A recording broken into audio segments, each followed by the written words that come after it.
कृपा का एक बिंदु प्राप्त होने के लिए, जो शुद्ध भक्ति के द्वारा बद्ध जीवात्मा अपने जीवन को शुद्ध बना सकता है।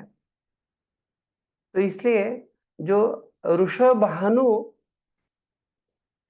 की पुत्री है श्री राधिका, तो उनका एक सेवकों का प्रिय सेवक, यहाँ पे अगर देखा जाए बड़ा सुंदरता से कह रहे कि श्री वार्ष भानवी, अर्थात जो राधा रानी है, और ये वार्ष भानवी के हर ताहर दयित दास दास। तो सामान्यतः हम जिस प्रकार से कहते हैं कि गोपी भर्तुर पद कमलयो हो दास दासानुदास, तो उस प्रकार से यहाँ पे श्री राधिका के जो दासों के दास के रूप में, तो क्या इच्छा करते हैं, अर्थात श्री राधा रानी जो सारे रूपानुगों के लिए परम पूजनीय, परम आराधनीय है, तो इनकी आकांक्षा है कि श्री रूप गोस्वामी के अनुयायियों के सेवा में लगे रहे। और उस व्यक्ति के बाद जो ये लिख रहे हैं, अर्थात स्वयं भक्तिसिद्धांत श्री ठाकुर कह रहे कि जिनका निवास कहाँ पे, श्री व्रजपट्टन, इन्होंने ये टीका को प्रस्तुत किया है, अनुवृत्ति करेला प्रकाश। और वो कह रहे कि ये जो टीका है इसका नाम है अनुवृत्ति टीका। तो जब हम इस प्रकार से प्रार्थना करते हैं, तो हम देखते कि हमारे आचार्यगण भी एक सही भाव लेके अपने विचारों को प्रस्तुत करते हैं। ठीक है, भजन लालसा से वगैरह बड़े सुंदर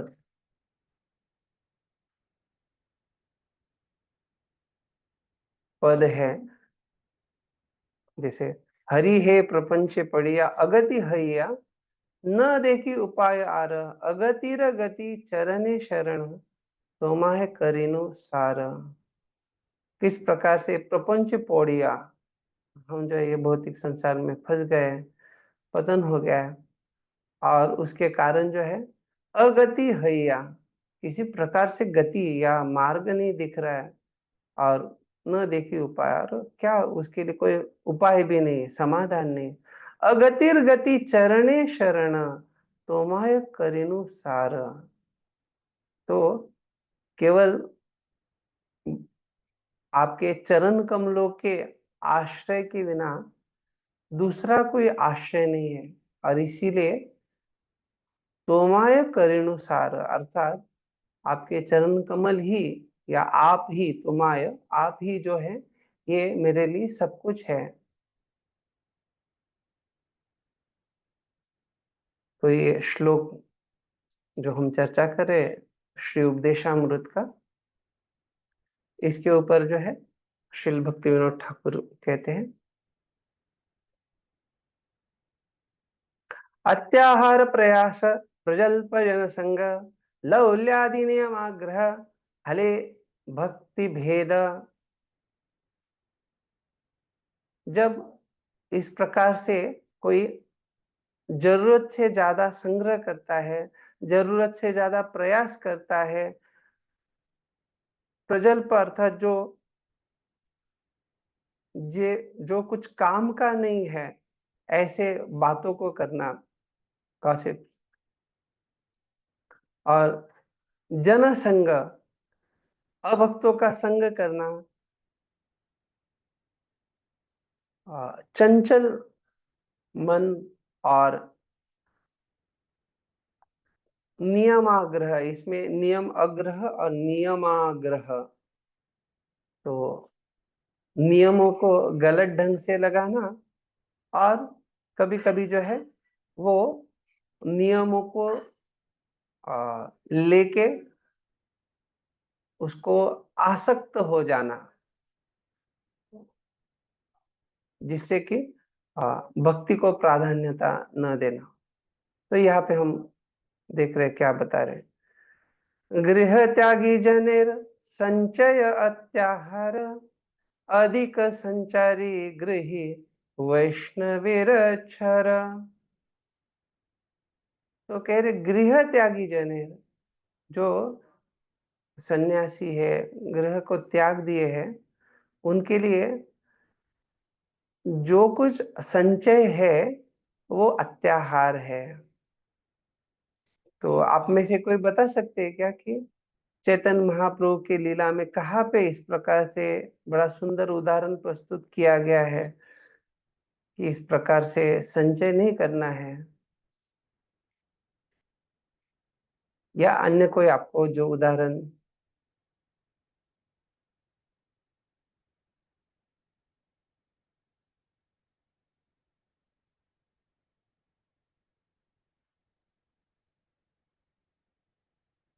तो हरि ताकी का जो उदाहरण आता है, जहाँ पे महाप्रभु को प्रसाद के बाद जो है हरि ताकी दिया जाता था, तो उसको थोड़ा ढूंढना पड़ता था, समय लगता था, लेकिन जैसे दूसरे दिन तुरंत मिल गया तो महाप्रभु ने पूछा, अरे कैसे आ गया? तो संचय करके रखा, तो अर्थात संचय कर रहे तो गृह त्यागी संन्यास नहीं रह सकते, या मतलब सन्यासी जीवन को नहीं स्वीकार करते, तो उचित क्या है, आप विवाह कर लो। तो ऐसे उदाहरण जो है यह स्पष्टता से कह रहे कि गृह त्यागी जनिर संचय अत्याहार, अधिक संचरी गृही वैष्णवेरे क्षर। और अगर कोई गृह में रहने वाला भी है, अर्थात गृहस्थ है, गृही है, तो भी उसके लिए कह रहे कि ऐसा अधिक संचारी, वो क्या हो गया, क्षर, वो खराब हो गया, वो उसके लिए उचित नहीं है।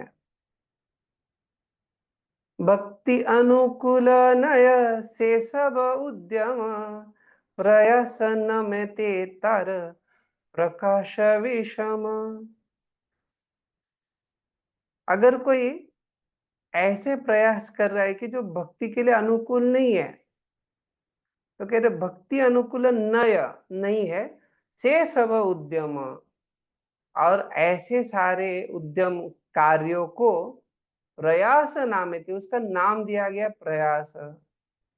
और ऐसे जो कार्य तर प्रकाश विषम, उसको आ, उसकी प्रशंसा नहीं की गई, बल्कि वो जो है उनको निंदित कहा गया है। ग्राम्य कथा प्रजल्प नामे ते परिचय, मतेर चंचल्य लौल्य असत तृष्णमय। तो ग्राम्य कथा ये बहुत बार हम सुनते हैं, तो हमें स्पष्टता है कि ग्राम्य कथा, तो कह रहे कि ये जो ग्राम्य कथा प्रजल्प नामे थे, ग्राम्य कथा अर्थात प्रजल्प है। और मतेर चांचल्य लौल्य असत तृष्णामय, और जब मन जो है, अगर वो आ, बड़ा चंचल है, तो ऐसे मन की चंचलता जो है, ये किस कारण है? असत तृष्णामय। तो असत की जो तृष्णा है, तो असत अर्थात जो कुछ अशाश्वत है, अर्थात जो भौतिक चीजें, उनके लिए जो तृष्णा है, तो ऐसे मन की चंचलता असत वस्तुओं के प्रति, असत संसार के प्रति, असत जीवन के प्रति जो भी, ये इसको कह रहे कि ये लौल्य है, तो लौल्य कहा गया है। विषयी योषित संगे तत्त संगी आर, मायावादी धर्म ध्वजी नास्तिक प्रकार, से सब असत संग, भक्ति हानि कर विषय, यत्ने से संग परिहार। तो कह रहे कि विषय योषित संगी तत्संज्ञार। विषय कौन है? तो ऐसे जो लोग योषित संगी या तत्त संज्ञार, जो श्री का संग करने वाले, या ऐसे लोग जो श्री संग करने वाले उनका संग जो कर रहे हैं, तो कह रहे ऐसे जो विषयी है। और साथ साथ कह रहे कि मायावादी धर्मध्वजी, तो मायावादी लोगों के बारे में, जो धर्मध्वजी अर्थात धर्म की ध्वजा लेके जा रहे हैं लेकिन वास्तविक में धर्म का पालन नहीं करते, तो धर्म कपटी कह सकते हैं ऐसे लोगों को। और नास्तिक प्रकार, तो और जो है नास्तिक लोग, ये सारे लोग जो है इनके बारे में कह रहे से सब असत्संग। ये जो है सारा ये असत्संग है। और क्या होता है ऐसे उससे? भक्ति हानि कर, इससे जो है भक्ति के लिए हानि है। और क्या करना चाहिए? तो विशेष यत्न से संग परिहार। तो विशेष यत्न, बड़ा अच्छे से विशेष रूप से प्रयास किया जाना चाहिए कि हम ऐसे संग का परिहार करें, ऐसे संग को त्याग दे। नियम अग्रह आर, नियम आग्रह। अभी अग्रह और आग्रह दोनों बता रहे। नियम अग्रह आर नियम आग्रह द्विप्रकार दोषे ए भक्तगल ग्रह।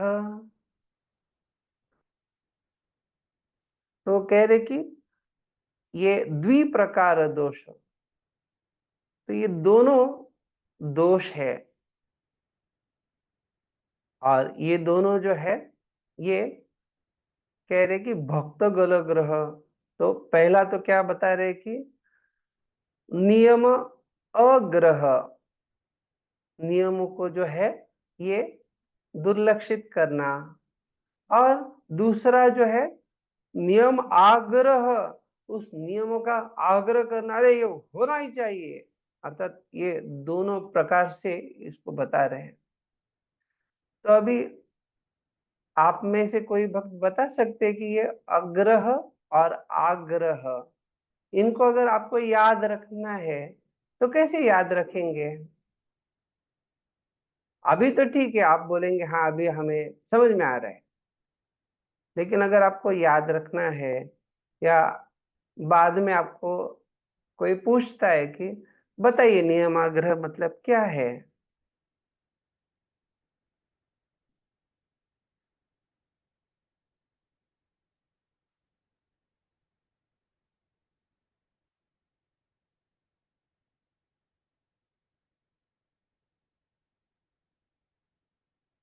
प्रश्न हरे समझा कृष्ण। या प्रश्न भी नहीं समझा?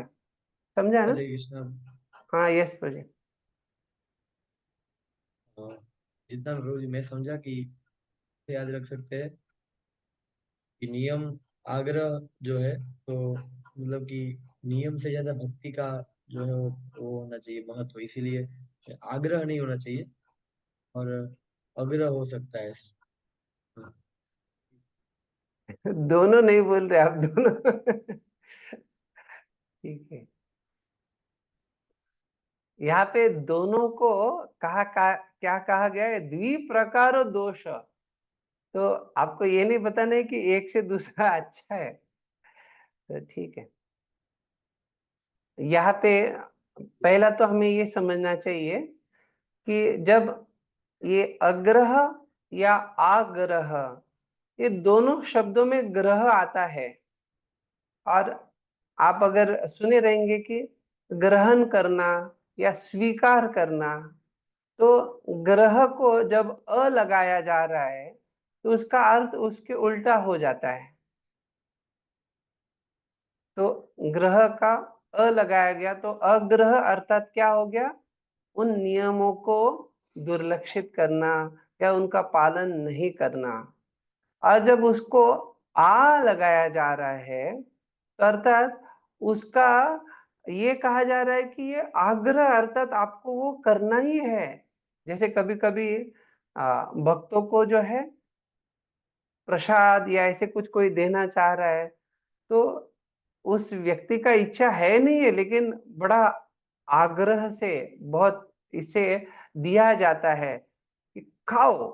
तो अर्थात वो जो हो गया उसमें आग्रह हो रहा है, तो वो जबरदस्ती भी नहीं होना चाहिए। तो दोनों कह रहे कि अग्रह और आग्रह, तो ये दोनों जो है द्विप्रकार दोष। तो समझने के लिए अगर आपको ये ग्रह के दृष्टिकोण से गृहीत अर्थात जो स्वीकार करना है, तो वो शब्द के आधार पर अगर आप समझेंगे तो आसान जाएगा याद रखना।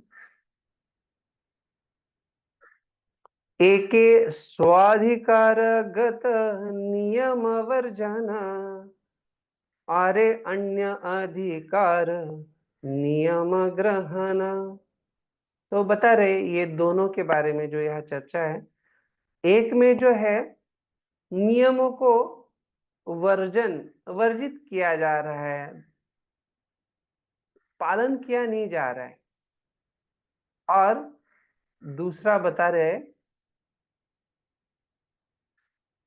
व्यक्ति के स्थिति के अनुसार, अरे अन्य अधिकार नियम ग्रहण, अर्थात जो अपना अधिकार नहीं है तो दूसरे के अधिकार के नियम को ग्रहण किया जा रहा है या स्वीकार किया जा रहा है।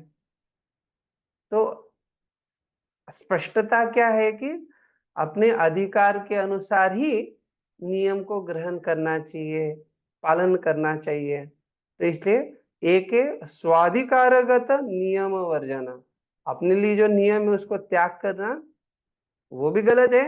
और अरे अन्य अधिकार, दूसरे के अधिकार का जो नियम है उसको ग्रहण करना, तो वो भी गलत है। तो इस प्रकार से बड़ा सुंदरता से बता रहे। यस प्रजी। जी इसका मैं एग्जांपल से कैसे। ओके ठीक है, अभी हम प्रभुपाद जी के तात्पर्य से ही चर्चा करें तो हमें बहुत सारे उदाहरण और सब वो देख रहे हैं। अगर आपको संक्षिप्त में जानना है तो सामान्यतः क्या होता है कि लोग जब नियम आग्रह का बात होता है तो आप अगर देखेंगे बहुत बार जो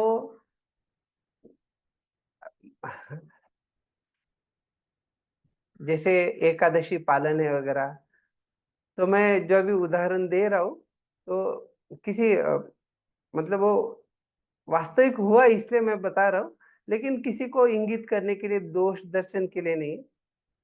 बस एक जो व्यक्ति है वो चंद्र ग्रहण का समय था और उन्होंने वो समय पे खाना वर्जित है। तो हो सकता है कि अगर किसी को थोड़ा भूख लगता है या ऐसे है तो जो भी समय है उसके पहले वो अच्छे से ले सकते हैं, और उतना समय थोड़ा क्या होना चाहिए, गंभीरता से वो पालन किया जाना चाहिए। तो अगर वो समय पे भी कोई व्यक्ति खा रहा है, क्योंकि नियम बोला गया है कि इतना समय नहीं खाना है, फिर भी खा रहे, तो क्या हो गया वो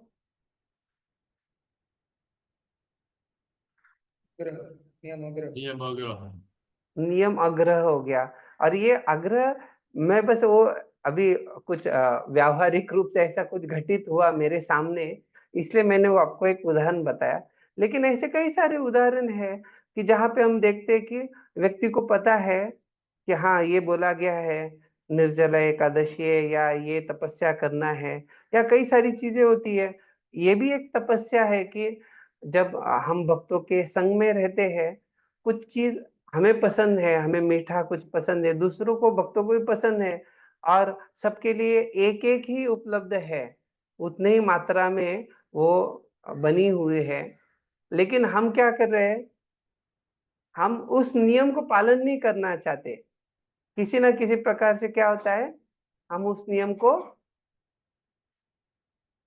बाहर उसको तोड़ के जो है, हम कुछ ना कुछ मार्ग ढूंढना चाहते हैं कि जिससे क्या हो, एक नहीं चार, तो दो तीन चार जो भी है मिले। तो उसका अर्थ क्या हो गया, ये नियम अग्रह है, जहाँ पे नियम को हम तोड़ रहे हैं। तो ये हो गया नियम आग्रह का। और नियम आग्रह,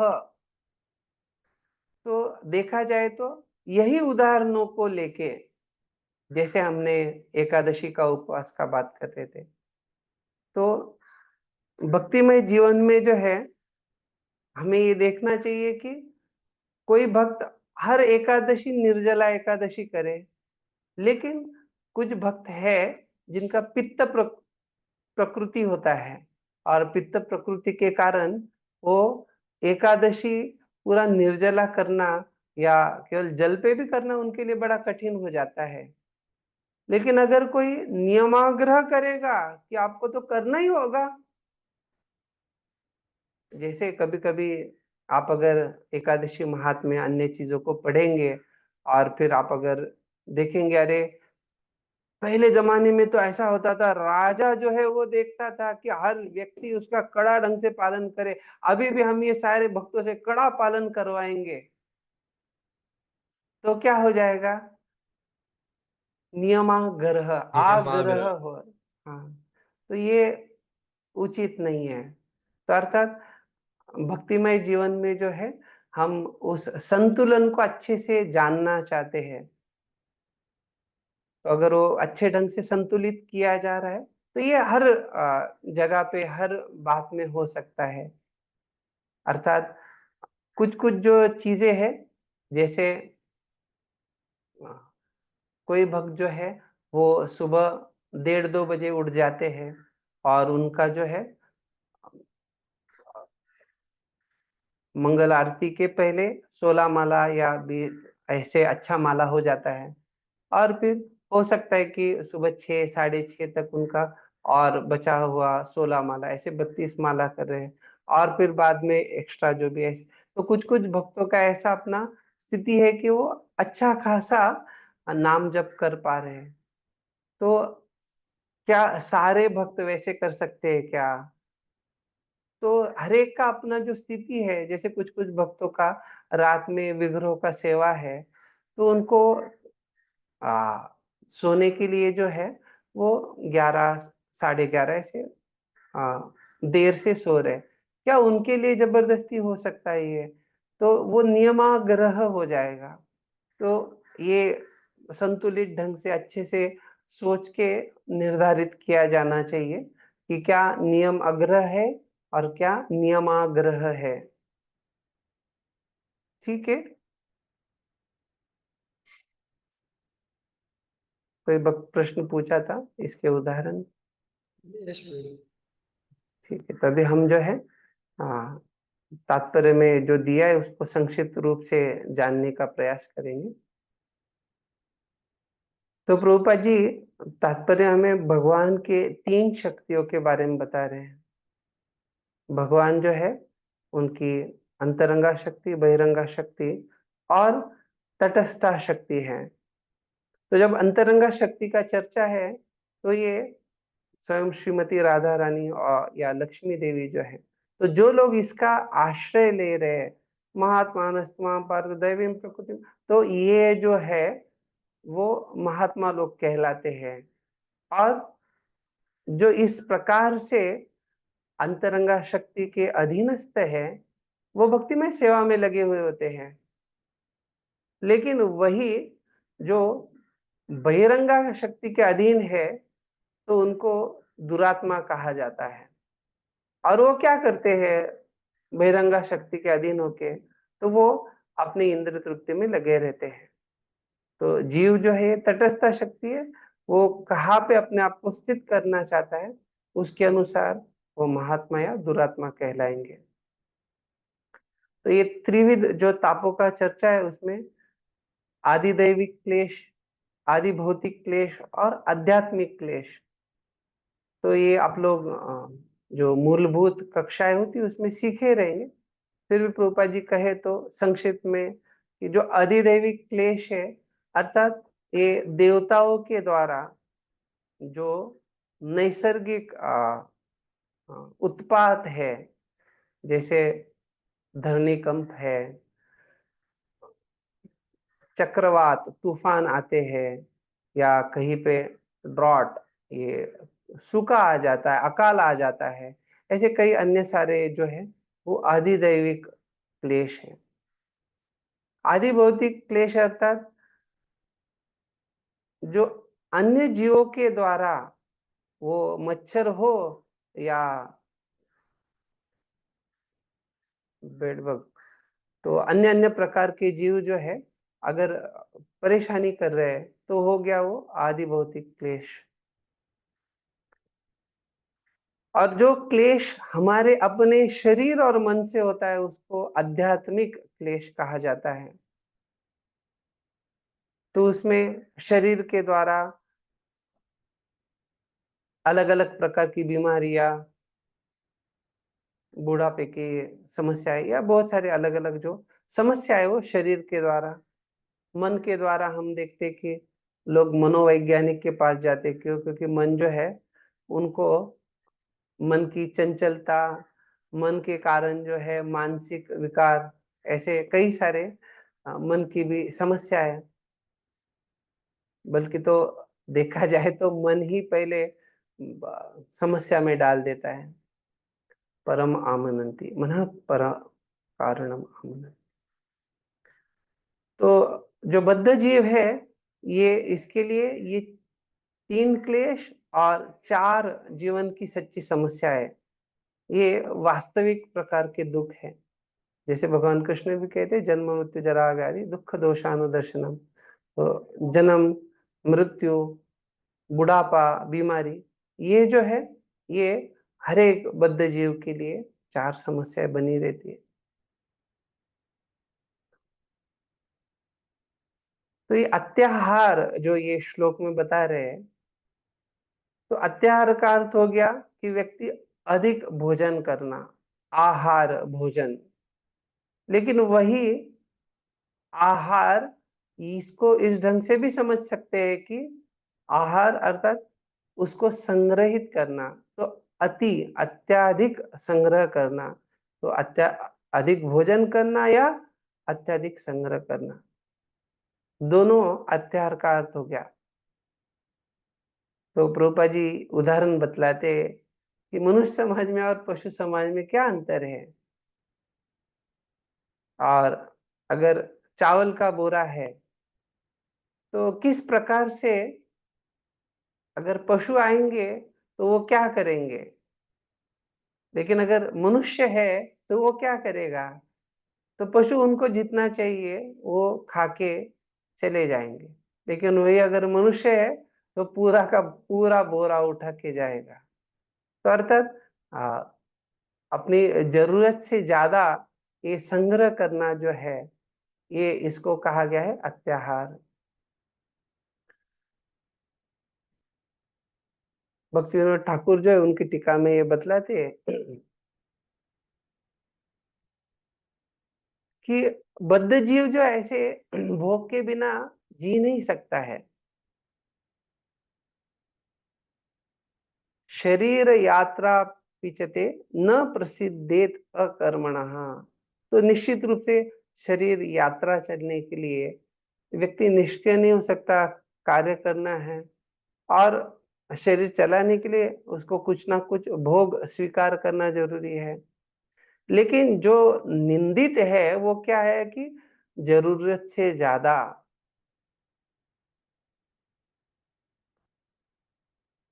और फिर भाव कैसा होना चाहिए, तो एक भगवान की कृपा के रूप में उनको स्वीकार करना चाहिए। तो जितना जरूरत है, जितनी आवश्यकता है, उतना स्वीकार किया जाना, तो वो युक्त वैराग्य हो जाएगा। क्यों? क्योंकि भाव जो है वो सही भाव से भगवान की सेवा के रूप में वो किया जा रहा है।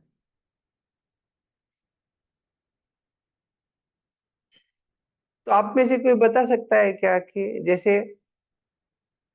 सुबह में आप हर रोज उठते हैं, तो कुछ ऐसा है क्या जहाँ पे आप ये आ, मौ- आ, प्रातःकालीन जो क्रियाएं है उसमें कुछ अत्याहार हो सकता है क्या?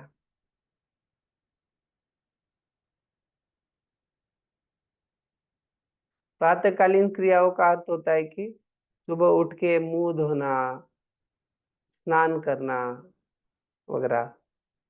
तो वहाँ कुछ अत्याहार की संभावना है क्या?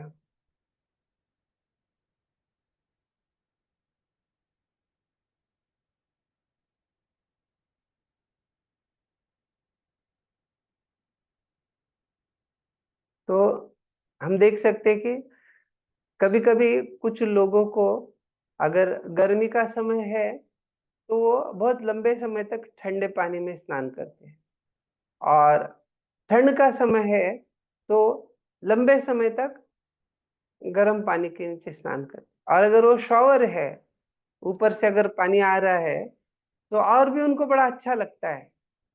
थोड़ी देर अगर ठंड में बाहर गए तो वो गर्मी में जो अच्छा अनुभव आ रहा था वो कम हो जाता है। तो कभी कभी कुछ लोग जो है वो वहां पे भी अत्याहार करते हैं। अर्थात लक्ष्य क्या है स्नान करने का? जो कि हम मन प्रसन्न होने के लिए शरीर की जो भी मैल है उसको साफ कर दे। लेकिन अगर, और वो ये भी नहीं कि कुछ बीमारी है इसलिए कुछ जैसे गर्म पानी लेके सेका जाता है, तो वैसा भी कुछ है नहीं है। तो इसलिए ये अत्याहार जो है ये हर जगह हम देख सकते हैं कि हम संतुलित जीवन जी रहे हैं नहीं जी रहे हैं।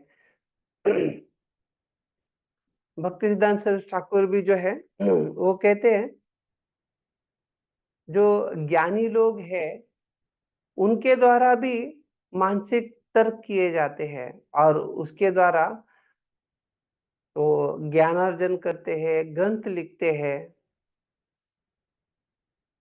बाहर की दुनिया में अर्थात सांसारिक लोग जो है उनमें ये रहता है कि जितनी ज्यादा पदवियां प्राप्त की है उतना ज्यादा सम्मान मिले, तो इसलिए वो बहुत सारी पदवियों को हासिल करते हैं। तो ये भी अत्याहार है। क्या उस पदवी को, उस डिग्री को आप जो प्रयास कर रहे हैं, क्या उसके द्वारा भगवान का अच्छा सेवा कर पाएंगे? क्या वो भगवान की सेवा में लगाने के लिए वो प्रयास किया जा रहा है? क्या लक्ष्य है उसके पीछे? तो अगर जरूरत से ज्यादा हो रहा है तो वो अत्याहार है। और ये देखा जाता है कि बाहर के दुनिया में लोग उनका क्षेत्र छोड़ के, अर्थात एक व्यक्ति जो है सिविल इंजीनियर, उन्होंने अपना वो अभियंता का डिग्री पूरा किया, और उसके बाद जो है उन्होंने क्या क्या डिग्रियों को लेना चाहिए, तो उन्होंने एक वकील बनने का डिग्री, ऐसे कई सारी डिग्रियां उन्होंने लिया, और वो अपने नाम के बाद वो सारी डिग्रियों को लगा रहे।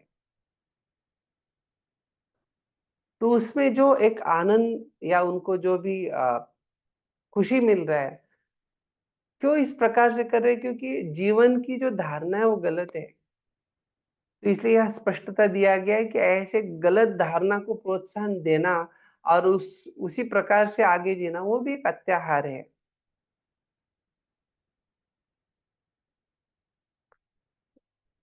अगर कोई व्यक्ति भक्तिमय जीवन का पालन नहीं कर रहा है और वो वैज्ञानिक ज्ञान या इस प्रकार से आ, अन्य ज्ञान को ज्यादा मात्रा में प्राप्त करना चाह रहा है, तो वो भी अत्याहार है। जैसे अगर आप देखेंगे कुछ कुछ लोग वैज्ञानिक ढंग से कैसे सृजन हुआ, सृष्टि कैसे बनी, तो उसके लिए कई सारे सिद्धांत दिए जाते हैं बाहर के दुनिया में जो है कि उसको शुरुआत में एक बड़ा ब्लास्ट हुआ और फिर कैसे सृष्टि बनी। तो ये एक सिद्धांत कोई बताएगा तो उसको लेके चर्चा करेंगे, फिर और अन्य सिद्धांतों को, फिर यूनिसेल्युलर, एक ऐसे उनका अलग अलग जो है वो सिद्धांतों के आधार पे उस पे बहुत सारा वो संशोधन करेंगे, समय बिताएंगे, जो कि उनको संतुष्टि मिले कि हमें वैज्ञानिक ज्ञान सब प्रकार का है। तो ये अभी जो धारणा है, ये तो आधार ही, वो ज्ञान ही जो है वो सही ज्ञान नहीं है। क्यों? क्योंकि जो वैज्ञानिक लोग हैं, अगर वो आस्तिक नहीं है, भगवान में विश्वास करने वाले नहीं है, तो वो जो भी ज्ञान प्रस्तुत करेंगे, वो ज्ञान इसी प्रकार का रहेगा कि वो व्यक्ति को सही मार्ग से दूर लेके जाएगा। तो इसलिए अगर कोई उस क्षेत्र में है तो जितना जरूरी उतना वो अर्जित करे, ना कि वो ज्यादा उसमें प्रयास करे।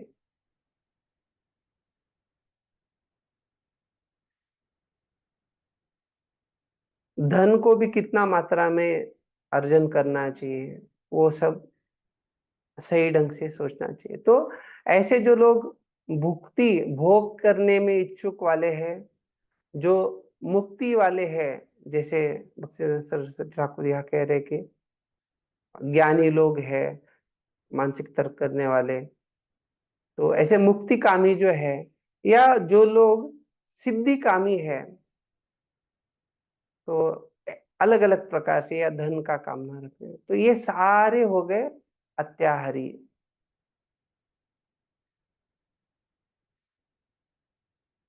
तो इसलिए प्रभुपाद जी ये समझाते, कैसे अगर कोई अगर व्यक्ति बड़ा धनी है, लेकिन अगर उसकी अपने धन में, तिजोरी में बड़ा आसक्ति है, तो क्या होता है अगला जन्म में? आपने सुना है किसी ने? सांप बनता है वो ही। हाँ, सांप बनेगा, उसमें कॉकरोच बनेगा, या इस प्रकार से उसको वहां आसक्ति उधर हो, उस प्रकार का जन्म मिलता है। भक्ति सिद्धांत सरस्वती ठाकुर उदाहरण देते एक धनी व्यक्ति का, जो अगले जन्म में उसका मोची के परिवार में जन्म उसको प्राप्त होता है। आपने अगर उनकी कहानियां भी सुनी रहेंगी, उपदेश, तो उसमें भी वो एक बड़ा सुंदर कहानी बताते हैं, जिसमें एक बड़ा रईस व्यक्ति जो होता है, तो उसका जन्म जैसे दूसरे परिवार में जहाँ हुआ है, तो वो आके बच्चों को बोलता है कि मैं आपका इस प्रकार से बड़ा अ, अ, बताता है, मैं नाना हूँ वगैरह, और समझाने का प्रयास करता है कि आप कैसे आपके धन को अच्छे से करना है वगैरह, लेकिन वो उसको उधर से हकाल देते हैं। तो, तो ये बड़ा सुंदर वो कहानी भी समझाते हैं। तो कहने का ये तात्पर्य है कि अत्याहार जो है वो ये सोच के कि हम हमारे आ, परिवार के सदस्यों के लिए, बच्चों के लिए, अगली पीढ़ियों के लिए हम धन संचय करके रखेंगे। तो वास्तविक रूप में देखा जाए तो जिनके लिए ये प्रयास किया जा रहा है, वही आपको लात मार के निकाल देंगे, हकाल देंगे। तो उससे तो अच्छा क्या है कि हम दूसरों को जो कुछ देना है वो कृष्ण भावनामृत प्रदान करें, और वो स्पष्टता रहेगा तो हमारे जीवन में भी हम अत्याचार नहीं करेंगे।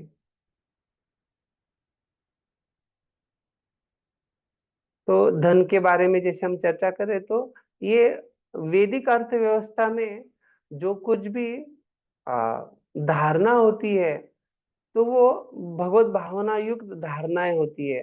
क्यों? क्योंकि सादा जीवन उच्च विचार, लेकिन वही आधुनिक जो भौतिक जीवन शैली है, उसमें हम देखते कि लोग जो है ये भगवत भावनाहीन है, और वो जो जरूरत नहीं ऐसे भी चीजों को बना रहे हैं, और जो वांछित नहीं है ऐसे चीजों को जो है उसको बनाया जाता है।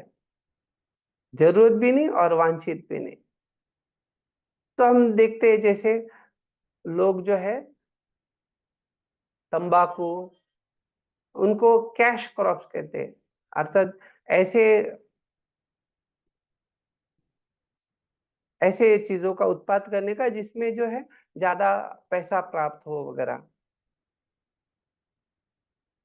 लेकिन वैदिक सभ्यता है बड़ी अच्छी है, जिसमें हम देखते हैं कि प्रभुपाद जी हमेशा कहते हैं कि केवल थोड़ा भूमि है और गाय है तो लोग बड़े खुशी से आनंद से रह सकते हैं। लेकिन आधुनिक समाज में जो है बड़े बड़े कारखानों को, बड़ी इंडस्ट्रीज होती है, वेश्यालय रहते हैं, कसाई घर रहते हैं। तो ये आधुनिक समाज में, बल्कि शासन के द्वारा ही जो नशा पान के लिए उनको अनुमति दिया जाता है, तो अर्थात वो लोग शासन को पैसा देते हैं और उसके आधार पे वो अपना भी नशा बेचने का, बियर या अन्य अन्य दारू वगैरह जो रहता है वो बेचते हैं। तो ये आधुनिक समाज में लोग वैदिक नियमों को लांग देते हैं, उनको अच्छे ढंग से पालन नहीं करते, और ये नेता लोग ही इस प्रकार से गलत धारणा लेके है, या उनको अगर कुछ पैसा मिल जाए तो वो ऐसे कार्यों को भी अनुमति दे देते हैं। तो वैदिक सभ्यता अ, प्राधान्य देती है कि जो भी व्यक्ति जीवन जिए उसमें वो एक स्थान पे अच्छे से रह के शांति पूर्वक अपना जीवन निर्वाह करे।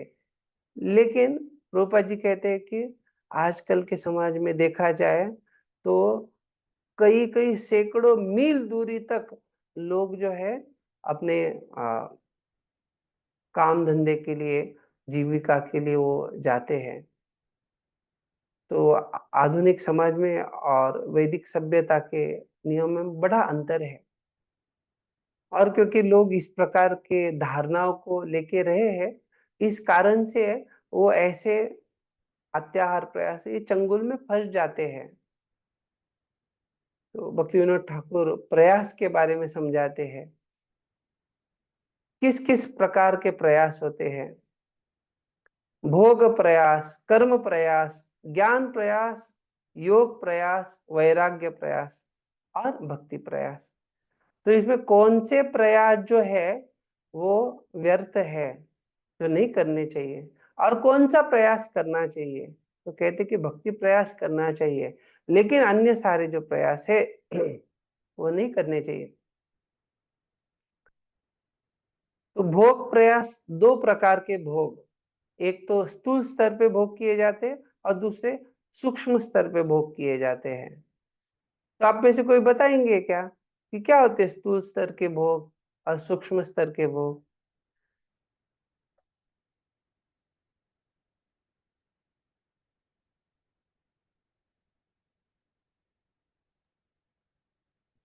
मतलब ये ओवर एक्टिंग करना पड़े तो स्थूल स्तर पे वो हम्म, आ सकते हैं। जरूरत से ज्यादा खा लेना। सही है। सूक्ष्म स्तर में मतलब कि ऑपोजिट जेंडर के बारे में सोचना, उसके शासन के बारे में सोचना, तो सूक्ष्म स्तर में आ सकते हैं। बढ़िया, सही बताया आपने। तो हम देख सकते हैं कि जो स्थूल रूप से भोग किए जाते हैं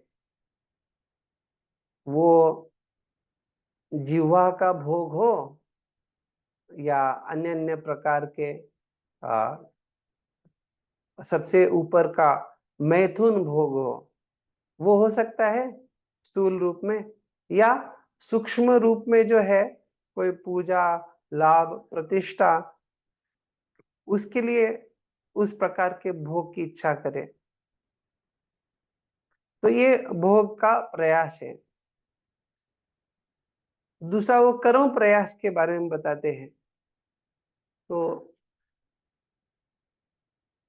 कर्म प्रयास का अर्थ क्या होता है? तो अगर कोई व्यक्ति जो है अपने दिए हुए कर्मों से अलग कुछ उसमें फंसा हुआ है। तो सामान्यतः कौन से कर्म व्यक्ति को करना चाहिए? तो इसके बारे में जो है बड़ा सुंदरता से श्रीमद् भागवतम में बतलाया गया है कि व्यक्ति को जो है धर्म स्वानुष्ठितः पुंसाम विश्वक्सेन कथासु यः न उत्पादयेत यदि रतिम श्रम एव ही केवलम। ऐसे प्रयास जिसके द्वारा व्यक्ति अगर भगवान के विश्वक्सेन कथासु यः भगवान की कथाओं में उसको अगर न उत्पादयत यदि रतिम, उसको अगर प्रेम रति नहीं आ रही है, तो वो सारे प्रयास, बल्कि वो किस प्रकार से किए जा रहे प्रयास, धर्म स्वानुष्ठितः, अपनी स्थिति के अनुसार जो है वो व्यक्ति उन कार्यों को कर रहा है। फिर भी उसको क्या कहा गया है? वो श्रम एव ही केवल, अर्थात ये कर्म प्रयास हो गया।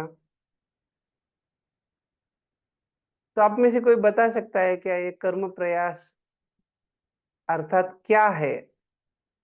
क्या हमें अपने धर्म के अनुसार जो हमारे विहित कर्म है उनको नहीं करना चाहिए क्या? कर्म प्रयास क्यों कह रहे हैं? भक्ति विनोद ठाकुर हमें क्या समझाना चाह रहे हैं? हरे कृष्ण। यस। जैसे हम जी बताते हैं कि 888 फॉर्मूला, मतलब 8 घंटा सेवा, 8 घंटा साधना और 8 घंटा फॉर शरीर के लिए। तो ज्यादा 8 घंटे ज्यादा कोई सेवा करता है या फिर जो बाहर का व्यक्ति होता है वो जॉब करता है, तो फिर वो ज्यादा होगा, मतलब कर्म प्रयास, मतलब ओवर टाइम या फिर नाइट जॉब, ये सब चीज इस तरीके से होगा। जैसे आप बता रहे, समझो किसी को परिवार चलाने के लिए 12 घंटा करना पड़ रहा है, तो वो कर्म प्रयास हो गया।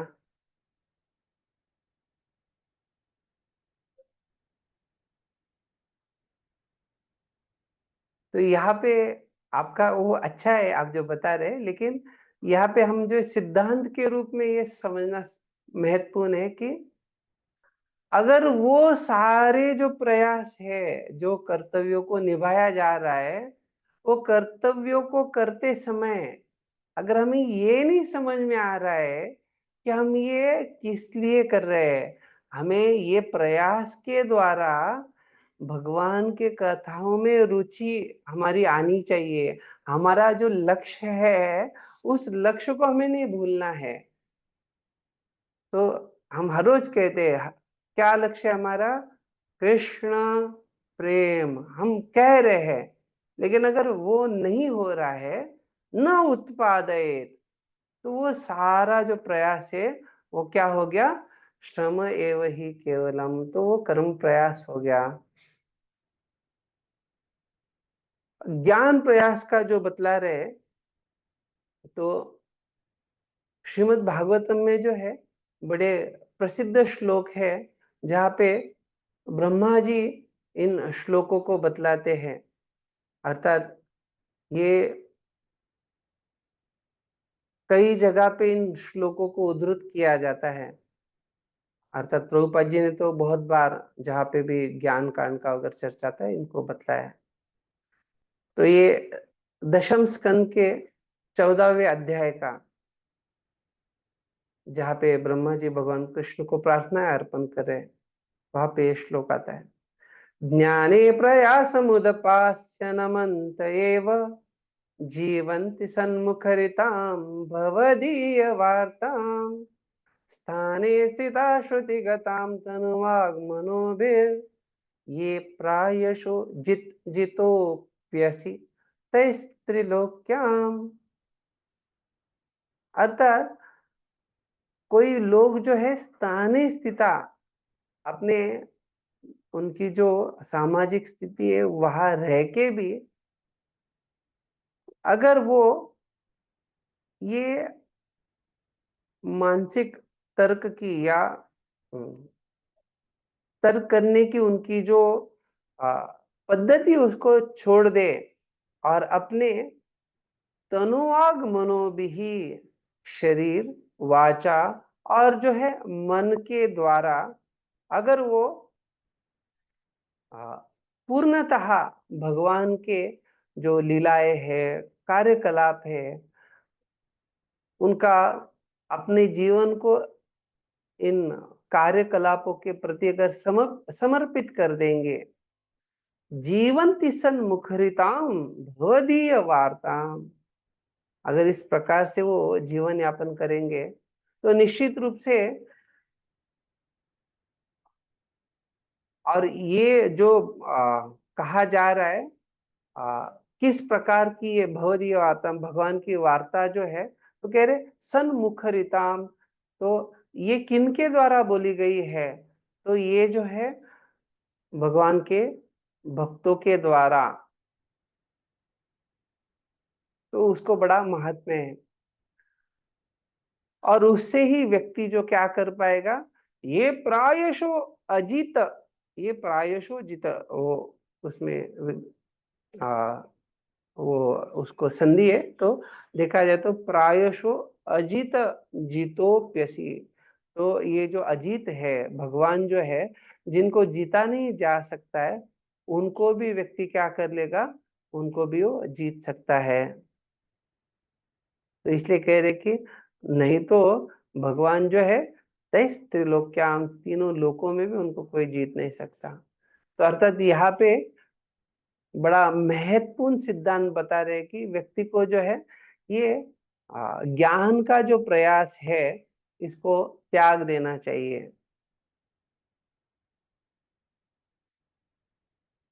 निश्चित रूप से आगे भी ये श्रृंखला को जारी रखते हैं और ब्रह्मा जी बड़ा सुंदर उपमा समझाते हैं जिस उपमा के द्वारा हम आसानी से जान सकते हैं श्रेयश्रुतिम भक्ति मुदस्यते विभो क्लिश्यन्ति ये केवल बोध लब्धये तेषाम असो क्लेशल एव शिष्यते नान्यत यथा स्थूल तुषावघातिनाम तो कह रहे कि अभी ये बस उदाहरण देखेंगे क्या बतलाया जा रहा है क्लिश्यन्ति ये केवल बोध लब्ध है ऐसे लोगों को केवल क्लेश ही प्राप्त होता है और अर्थात ये सारा जो प्रयास है उनको तेषाम जो क्लेशल एव शिष्यते और जो बचता है वो भी क्लेश ही है तो उदाहरण क्या दिया जा रहा है ऐसे लोगों को जो भगवान का ये जो मार्ग है श्रेय श्रुतिम भक्तिम उदस्यते वो भगवान के भक्ति के मार्ग को छोड़ के बाकी अन्य जो कर रहे ज्ञान का प्रयास तो कह रहे नान्य यथा यथा यहाँ पे जो उपमा बता रहे स्थूल तुषावघाती नाम तो जो स्थूल तुषा अर्थात जब धान होता है उसको उसके ऊपर जो है क्या बोलते हैं आप लोग उसको उसका आच्छादन जो रहता है उस आच्छादन को निकाला जाता है और धान को रखा जाता है लेकिन अगर उसके जो आच्छादन ही है वही है और उसके ऊपर बार बार व्यक्ति पीट रहा है तो वो पीटने से उसको क्या मिलेगा क्योंकि धान तो है नहीं उसका उसके अंदर अगर धान है तो अलग बात है तो इसलिए कह रहे स्थूल तुषाव घाती नाम तो ये सारा जो प्रयास है ऐसे लोगों का ज्ञान है प्रयास है वो इसकी तुलना यहाँ पे बतला रहे हो किसके साथ है यथा स्थूल तुषाव घाती नाम तो इसको यहाँ ज्ञान प्रयास समझाया गया है और जो योग प्रयास है अर्थात योग प्रयास अर्थात जहाँ पे लोग सिद्धि के लिए प्रयास करते हैं अष्टांग योग के माध्यम से तो देखा जाता है कई सारे लोग जो है ये अष्टांग योग के सिद्धि के द्वारा अलग अलग जैसे हम जानते हैं। हाँ, अष्ट सिद्धि जो है उसको प्राप्त करना चाहते हैं, अनिमा लघिमा महिमा वगैरह। तो ये भी, इसको भी यहाँ पे इस प्रयास को स्तुति नहीं की जा रही, इसको भी बेकार कहा जा रहा है, इसको भी वर्जित करना चाहिए।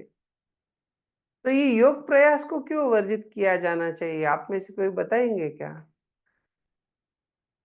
अगर समझो सिद्धि मिल गया तो अच्छा है ना, ज्यादा कष्ट नहीं करना पड़ेगा, कर्म प्रयास छूट जाएगा, या ऐसे कोई सोच सकता है। तो योग प्रयास क्यों नहीं करना चाहिए? उससे मुझे अहंकार आ सकता है। ठीक है, अहंकार नहीं आया तो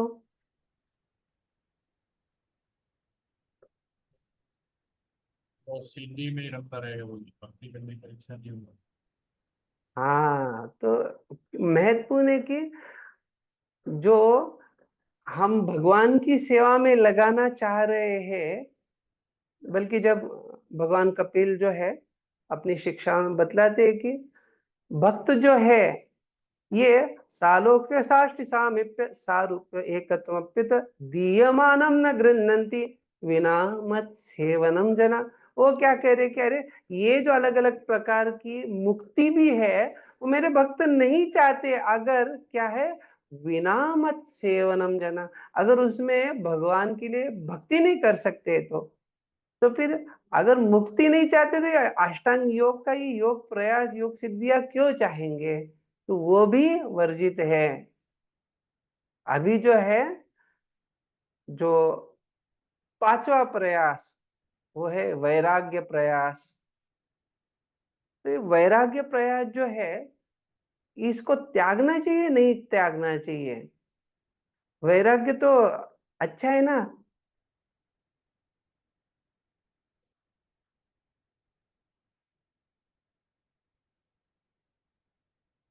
क्या किया जाना चाहिए वैराग्य के लिए? मतलब मुझे रूप गोस्वामी बात बताते हैं कि हमारा सिद्धांत है युक्त वैराग्य। तो कई बार जो भगवान की सेवा के लिए जरूरी है उस चीज को हमें भगवान की सेवा में लगाना चाहिए, उससे डिटैच रहकर। हाँ, प्रापंचिकतया बुद्धिया हरि संबंधिन वस्तुनः, तो वो फल्गु वैराग नहीं होना चाहिए, सही कह रहे हैं। तो इसलिए श्रीमद् भागवतम में भी ये कहा गया है, वासुदेवे भगवती भक्ति योग प्रयोजिता जनयत्याशु वैराग्यम ज्ञानम च यद अहेतुकम। तो हमें जो वैराग्य भी है वो अपने आप प्राप्त होगा भक्तिमय जीवन का पालन करके। हमें अलग से जो है वैराग्य के लिए प्रयास करने का जरूरत नहीं है। अलग से जो वैराग्य है, हो सकता है कि उस वैराग्य के कारण क्या होगा, व्यक्ति जो है वो आ, उसका हृदय जो है वो हरे कृष्ण। कठिन हो जाएगा, काठिन्य आ जाएगा उसके लिए। हाँ, यस। सॉरी, मुझे थोड़ा इंटरनेट डिस्कनेक्ट हो गया था। आप थोड़ा रिपीट कर सकते हो? मैंने ये कहा कि अगर वैराग्य जो है, अगर वो भक्तिमय जीवन के पालन से नहीं आया है, वो अगर वैराग्य से अलग से प्रयास किया जा रहा है, तो उसके कारण क्या होगा, हृदय की काठिन्यता आ जाएगी। व्यक्ति जो है वो भक्तिमय जीवन के लिए जो हृदय की तदश्मसारम हृदयम बतेदम, तो उसको जो है आ, एक पत्थर जैसा हृदय नहीं होना चाहिए, उसका बड़ा मुलायम हृदय होना चाहिए।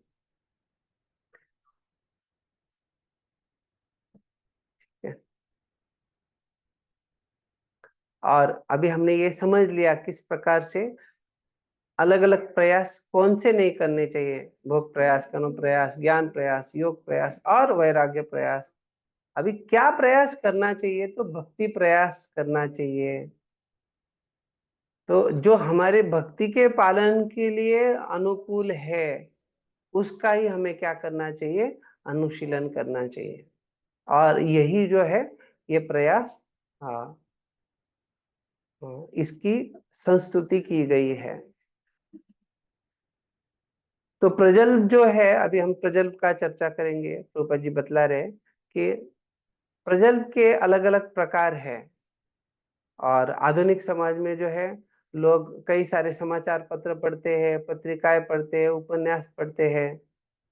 तो एक बार ऐसा हो गया कि एक भक्त ने टाइम मैगजीन लाया था, अ, जो पाश्चात्य देश में, अभी भारत में भी रहेगा। तो उसको लाया था, तो प्रभुपाद जी ने शुरुआत से अंत तक उसको पढ़ लिया, और फिर पढ़ने के बाद प्रभुपाद जी ने बताया कि हमारे भक्तों को जो है बड़ा सतर्क रहना चाहिए, क्योंकि ये जो पत्रिका या ऐसे ये लोग जो बना रहे हैं, ये इतने आकर्षक ढंग से बनाते हैं कि कोई भक्त को ये न लगे कि ये जीवन की सच्चाई है। तो प्रभुपाद जी समझाए कि ये सारा जो है ये बड़ा खतरनाक है। तो इसलिए यह समझा रहे कि ये क्या है, ये प्रजल्प का ही एक प्रकार है। लोग पहेलियों को सुलझाते हैं। अगर आप ट्रेन में जाते समय अन्य अन्य समय देखेंगे कि उनको समय बिताना है, तो कुछ तो वो भी एक प्रकार का प्रजल्प है।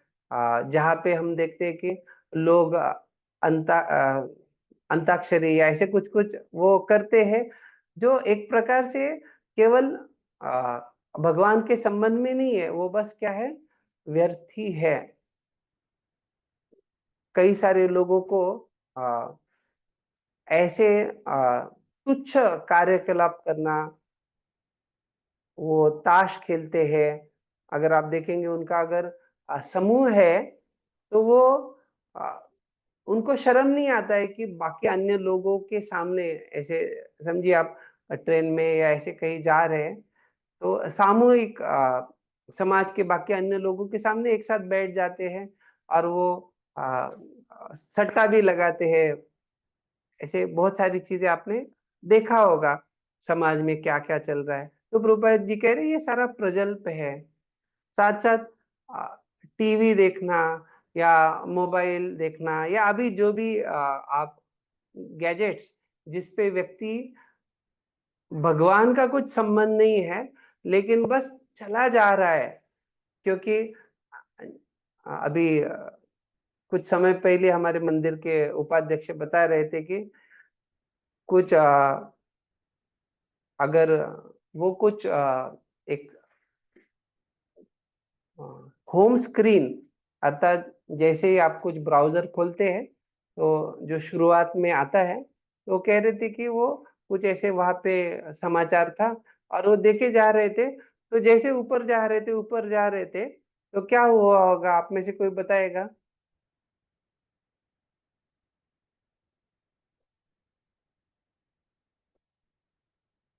तो उन्होंने कहा कि उसको अंत ही नहीं बोले।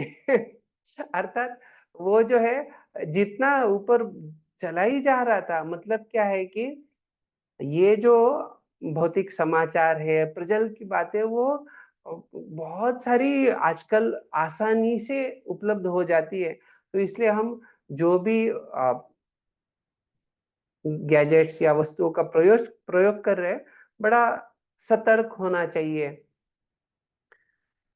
कभी कभी आप अगर नदियों में या ऐसे जगह पे जाएंगे, तो वहां पे आपको दिखेगा लोगों को समय बिताने के लिए वो मछलियों को पकड़ने के लिए जाते हैं।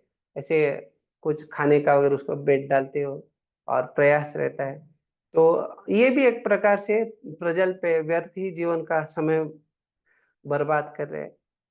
कुछ लोग बहस करने में बहुत अच्छा लगता है, तो आपको दिखेगा लोग आपके पास आएंगे, वो किताब वितरण हो या अन्य अन्य समय, और वो लोग जो है आपको किसी ना किसी प्रकार से छेड़ने का प्रयास करेंगे, या बोलेंगे कि आप ये ऐसे वस्त्र क्यों पहने हैं।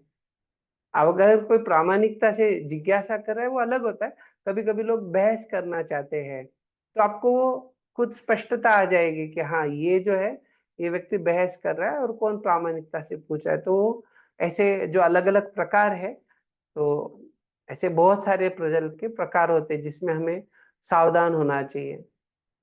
और भक्ति विनोद ठाकुर बतलाते प्रजल के बारे में, कहते कि एक तो भक्ति के लिए प्रतिकूल प्रजल और भक्ति के लिए अनुकूल। तो जो भक्ति के लिए अनुकूल है, जलपन करना, तो वो हम कर सकते हैं, वो प्रजल ठीक है, लेकिन जो भक्ति के लिए प्रतिकूल है तो वो सारों को हमें नहीं करना चाहिए। तो हमने व्यर्थ बातों के बारे में देखा, समाचार, उपन्यास वगैरह। जो तर्क होते हैं, तर्कों में भी न्याय शास्त्र के बारे में, वैशेषिक अन्य दार्शनिक शास्त्रों के बारे में तर्क में लगना, ये भी एक प्रजल्प है।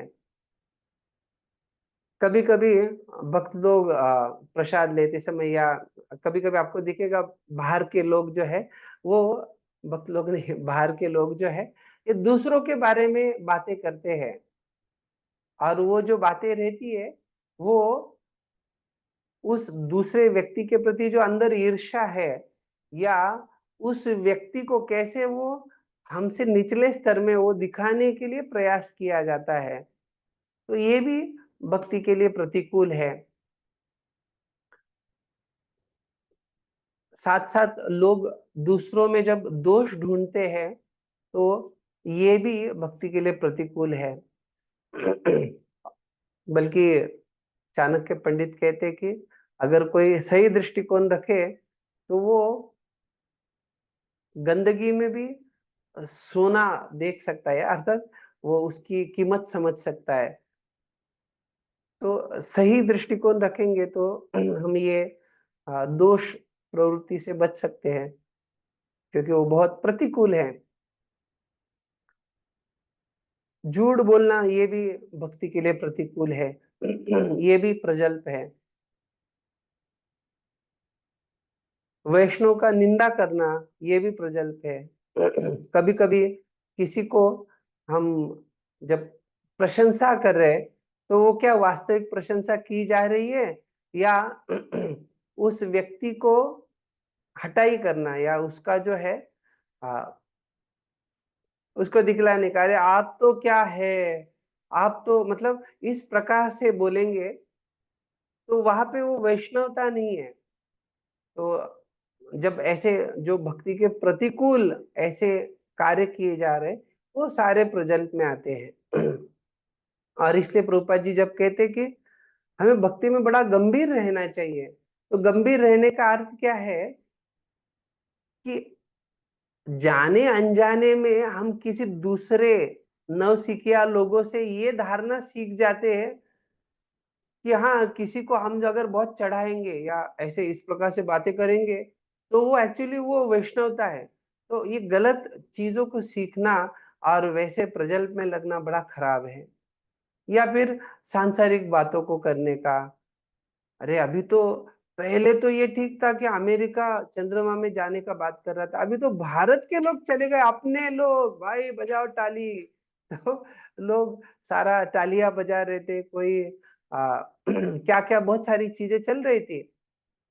तो हमें ये स्पष्ट होना चाहिए कि अगर हमें सिद्धांत पता है, सिद्धांत समझ में आ रहा है, तो ऐसे सांसारिक बातों में उसमें हमें समय बिताना नहीं चाहिए, वो केवल प्रजल्प ही है। तो भक्ति विनोद ठाकुर जो है ये नियमाग्रह, इसमें दोनों का समझाते हैं, नियम आग्रह और नियम अग्रह। तो अगर कोई तुरंत लाभ या कुछ आर्थिक विकास के लिए उसने शास्त्रों के विधि विधानों को स्वीकार कर लिया है तो वो हो गया नियम आग्रह। तो जैसे कभी कभी कोई कर्मकांड के विधि विधानों को या यज्ञ करवा लेते हैं या ऐसे कुछ करते हैं, तो उसका दृष्टिकोण क्या है कि आगे जाके ये भोग प्राप्त होगा। तो ये हो गया नियम आग्रह। लेकिन नियम आग्रह अर्थात वो कह रहे कि व्यक्ति जो है अपना आध्यात्मिक विकास भी है, वो उसमें वो शास्त्रों के विधि विधानों को स्वीकार नहीं कर रहा है। तो कई सारे लोग जो है ऐसे गुरु होते हैं कि जो कहते हैं कि आप मेरे पास आओ, कोई नियम पालन करने का जरूरत नहीं, आपको जो करना है करो। तो अर्थात जैसे प्रभुपाद जी पता है 4 नियमों का पालन करना है, असत्संग नहीं करना चाहिए, असत्संग त्यागे वैष्णव आचार, तो ये स्पष्ट है। लेकिन जो लोग नियम अग्रह वाले हैं वो उसको पालन नहीं करते। तो इसलिए बड़ा सतर्क होना चाहिए, ना नियम आग्रह में जाए या ना नियम आग्रह में जाए। तो भक्ति में हमारे कृष्ण भावनामृत प्रगति के लिए हमें चाहिए कि हम दोनों को वर्जित करें। तो यहाँ पे जो है नियम अर्थात वहां पे विधि और निषेध दोनों का बात होता है। तो जब विधि का बात किया जाता है तो जिनको हम एक हमारे कार्य के रूप में हमें करने चाहिए तो वो विधि होते हैं, और निषेध अर्थात जो वर्जित है, जैसे हम नियम यम कहते हैं, और डोंट्स एंड यम नियम, डूज एंड डोंट्स या डोंट्स एंड डूज। तो नियम मतलब डूज क्या करना है या जो विधि है, और यम अर्थात जो हमें नहीं करना है, जो निषेध है। तो शास्त्रों के नियमों को हमें पालन करने का लक्ष्य यही होना चाहिए कि हम जो बद्ध अवस्था में जिस स्तर पे अभी, उस बद्ध अवस्था की स्थिति से उच्च स्थिति को, सिद्ध अवस्था की स्थिति को प्राप्त कर सके। तो अगर कोई व्यक्ति वो उच्च स्तर स्थिति को प्राप्त करना चाहता है तो ये स्थितियों में कई सारी अन्य स्थितियां, अन्य अन्य स्तर भी आते हैं, अन्य सोपान आते हैं, और हर एक सोपान से व्यक्ति को आगे गुजरना है तो उसमें कई सारे नियम आते हैं। तो व्यक्ति जिस स्तर पे है उस स्तर के नियमों को पालन करने को स्वधर्म कहा जाता है। अर्थात व्यक्ति कौन से स्तर पे है तो उस स्तर का वो पालन करेगा। अगर उस स्तर के अलावा दूसरे के स्तर का पालन करेगा तो वो भी क्या हो गया? आप में से कोई बताएगा क्या? हमने चर्चा किया था, अगर कोई अपने स्तर के नियम को छोड़ के दूसरे के स्तर का नियम पालन करेगा तो क्या हो जाएगा वो? आग्रह। हाँ। तो इस प्रकार से उसको जो है प्रगति करना चाहिए। और वैदिक सभ्यता में अगर कोई व्यक्ति ऐसे स्वधर्म के अनुसार जीवन यापन करेगा तो वो पुण्यवान है, लेकिन अगर वो स्वधर्म का पालन नहीं कर रहा है तो वो पाप हो गया। तो शास्त्रों में जो है दो प्रकार से इन नियमों को बतलाया गया है। एक तो नैमित्तिक है, अर्थात व्यक्ति जो बद्ध अवस्था में उसके अनुसार है, और जो है जो नित्य नियम है, अर्थात शाश्वत रूप से उन नियमों को पालन करना ही है। ऐसा नहीं कि इस समय करे उस समय करे, हमेशा वो करना है। तो जो नैमित्तिक नियम होते हैं उसमें कर्म, ज्ञान और भक्ति का बात आता है। तो कर्म में जो है वर्णाश्रम के अनुसार जो संस्कार वगैरह उसका चर्चा होता है। जब ज्ञान का बात किया जा रहा है उसमें कोई व्यक्ति संन्यास, वैराग्य जीवन, विवेक वगैरह उसका वो बात करते हैं। लेकिन भक्ति का जब बात है तो भक्ति के लिए जो अनुकूल है उन नियमों को व्यक्ति को करना चाहिए। और इसमें सबसे महत्वपूर्ण जो है, जब भक्ति के नियमों का बात किया जा रहा है तो शुरुआत जो है आदो श्रद्धा, तो वो श्रद्धा सबसे महत्वपूर्ण नियम है। तो ये हो गया नैमित्तिक। लेकिन जब नित्य का बात किया जा रहा है तो ये भक्ति का पालन करके व्यक्ति जो है किस स्तर पे पहुंच गया है? प्रेमा भक्ति के स्तर पे पहुंच गया है। तो ये जो नित्य रूप से उसके लिए क्या है? एक ही विधि है, भगवान के प्रति प्रेम करो, और एक ही निषेध है, ईर्ष्या मत करो। तो इस प्रकार से भक्ति विनोद ठाकुर बड़ा अच्छे से समझा रहे कि ये नैमित्तिक या नित्य। तो जब तक हम उस नित्य के स्तर पे नहीं जा रहे, प्रेम भक्ति के स्तर तक, तब तक नैमित्तिक स्तर में व्यक्ति को सही ढंग से स्वधर्म का पालन करना चाहिए। वो कर्म के स्तर पे, ज्ञान के स्तर पे, या भक्ति में जीवन में भी कौन से स्तर पे, वो समझना महत्वपूर्ण है। तो भक्ति के स्तर में भी अगर वो प्रगति कर रहा है, तो जब वो प्रगति कर लिया तो उसके जो पहले वाले नियम है तो उसको उनसे ऊपर उठना चाहिए। और जब इन स्तरों से वो ऊपर उठ रहा है तो उसका लक्ष्य यही होता है, जैसे वैदिक भक्ति से भी रागानुगा भक्ति में गया है, तो ऊपर उठना है तो लक्ष्य क्या है, उसका सार क्या है नियमों का पालन करने का? स्मर्तव्यम सततम विष्णु विस्मर्तव्यम न जातुचित। तो अर्थात हमेशा जो है भगवान का स्मरण होना चाहिए, उनका विस्मरण नहीं होना चाहिए, ये लक्ष्य है। तो भगवान का जो है नाम जप करना, कीर्तन करना, इसे उसको भगवान का हमेशा स्मरण करना चाहिए। अभी जो है हम जनसंग के बारे में देखेंगे। व्यक्ति को गंभीरता से जो लोग भक्तिमय जीवन में नहीं है या जो अभक्त है, ऐसे लोगों के संग से दूर रहना चाहिए। अगर ऐसा हो सकता है कि कोई लोग एक ही प्रकार के कार्य का काम काज में वगैरह साथ में है, तो देखा जाता है कि वो लोग अपने अपने काम काज में एक दूसरे की सहायता करते हैं और उस तरह वो अपने जीवन में प्रगति करते हैं। तो प्रभुपाद जी बतला रहे कि हमने भी ये अंतरराष्ट्रीय कृष्ण भावनामृत संघ की स्थापना इसीलिए की कि एक ही सजातीय, एक ही मानसिकता वाले जो लोग हैं, जिनका एक ही लक्ष्य है, वो साथ में आ सके, जो कि ऐसे सदस्यों को लाभ प्राप्त हो सके और वो कृष्ण भक्ति में आगे बढ़ सके। तो आगे जब हम चर्चा करेंगे तो चौथे श्लोक में 6 लक्षणों का चर्चा आता है, ददाति प्रतिगृह्णाति, तो वो स्पष्ट हो जाता है कैसे वो आदान प्रदान हो। और अगर हम कृष्ण भावना भावित भक्तों के साथ ही आदान प्रदान कर रहे हैं, तो हमारा निश्चित रूप से क्या होगा, प्रीति भगवान के प्रति, वो प्रीति लक्षणम है, उससे हमारा भक्ति में प्रगति होगा। लेकिन अगर वो कृष्ण भावनाहीन लोगों के साथ आदान प्रदान होता है, तो उसका परिणाम क्या होगा, उसको यहाँ जनसंग कहा गया है। तो उससे जो है हम भक्ति में नहीं प्रगति करेंगे, लेकिन भौतिकतावाद में, भौतिक जीवन में प्रगति करेंगे।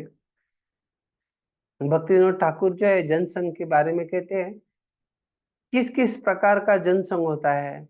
एक तो जो मायावादी नास्तिक लोग हैं उनका संघ हो गया। भोगी लोग जो है उनका संघ, भोगी लोगों में भी कुछ लोग भोग से बड़े आसक्त होते हैं, तो ऐसे लोग जो भोग में आसक्त है, उनमें कुछ लोग ऐसे होते हैं कि जो भगवान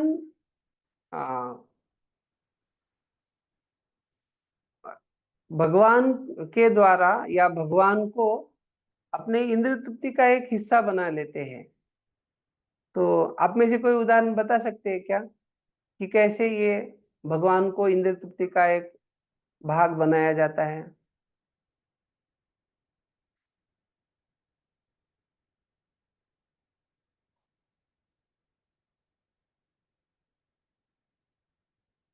ठीक है, तो आपको दिखेगा कभी कभी जो है कुछ कॉलेज के कपल्स या जो लड़का लड़की है, वो साथ में मंदिर में आएंगे। अभी मंदिर में साथ में आ रहे हैं तो कोई कहेगा कि अरे कितना भक्ति भाव है या कितना अच्छा दृष्टिकोण है, लेकिन उनका अगर लक्ष्य ये है कि हाँ लड़की को पटाना है, तो थोड़ा हम कैसे धार्मिक है वो दिखाने के लिए वो उनको मंदिर में भी लेके आते हैं। तो क्या हो गया, उनके लिए भगवान भी एक इंद्र तृप्ति का एक भाग हो गया। अर्थात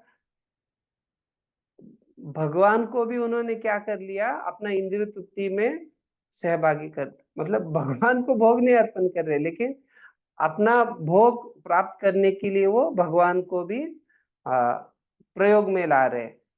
और ऐसे लोग होते हैं कि जो भगवान को इंद्र तृप्ति का केंद्र बना देते हैं। तो अभी हमने तो एक भाग के रूप में देखा, लेकिन कोई भगवान को इंद्र तृप्ति का केंद्र बनाता है, वो कैसे करते हैं? कैसे हम समझ सकते हैं हाँ कि भगवान को इंद्र तृप्ति का केंद्र बनाया है?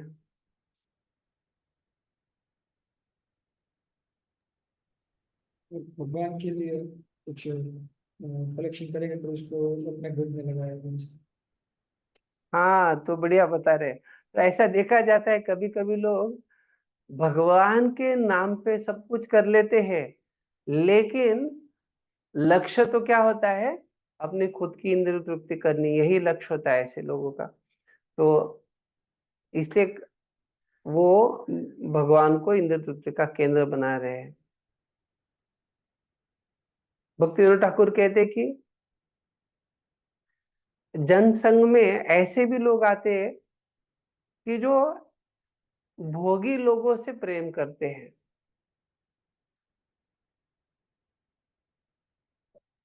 तो भोगी लोगों से प्रेम करने का मतलब क्या होता है? आप में से कोई बता सकते हैं?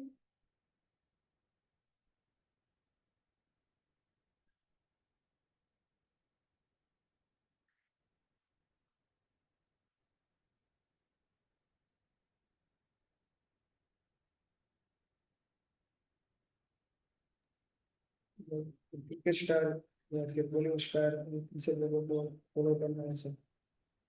क्या क्या? मतलब जो क्रिकेट स्टार से या फिर बॉलीवुड स्टार से इन लोगों को जो हाँ, बढ़िया। तो अच्छा बता रहे। तो जो लोग अभी हम सारे लोगों का ये नहीं कर रहे, लेकिन बहुत बार ऐसे लोग जो बड़े भोगी होते हैं, उनको ये अपना आदर्श बना लेते हैं, उनसे बड़ा उनका लगाव हो जाता है। तो ये भी जनसंघ हो गया। अभी कभी कभी रहता है कि लोग कहते कि नहीं नहीं, उनकी किताब से हमें बड़ा प्रेरणा मिला, और क्या क्या ऐसे वो लोग बोलते हैं। लेकिन अगर वो व्यक्ति जो है अगर भोगी है, तो वो उससे प्रेम करके वो तो थोड़ी सत्संग हो गया, वो तो जनसंग ही हुआ। और इसके कई सारे उदाहरण हैं, लेकिन हम ऐसे कुछ लोगों से मिले कि वो कहते कि यही हमारा धर्म है और यही हमारा भगवान है। तो किसी क्रिकेट स्टार को वो क्रिकेट को धर्म बोल देते हैं, और किसी व्यक्ति को वो भगवान कह देते हैं। तो ऐसी भी चीजें होती है। तो ये क्या हो गया कि वो लोग समझते नहीं है कि वो व्यक्ति जो है वो भोगी व्यक्ति है। उसका ठीक है, वो दूसरों का चर्चा नहीं कर रहे। हम अभी ये तो समझ सकते हैं ऐसे भोगियों से हमें प्रेम नहीं करना चाहिए। कोई लोग जो है जनसंग स्त्री के द्वारा करते हैं। पुरुष जो है वो स्त्री का संग करके वो जनसंग होता है। कोई तत्संगी उसका संग करने वालों का संग, अर्थात जो स्त्री संगी है उनका संग करने वाले। कोई कपटी वैष्णव होते हैं। तो अगर कोई ऐसे कपटी वैष्णव का संग कर रहे हैं तो वो भी जनसंग हो गया। और अगर कोई दुराचारी व्यक्ति है, बड़ा मूर्ख व्यक्ति है, तो ऐसे दुराचारी मूर्ख व्यक्ति का भी संग करना, ये भी जनसंग है। तो कोई कह सकता है कि अरे ये दुराचारी मूर्ख व्यक्ति है, ये समझता नहीं क्या, कैसे संग करते हैं?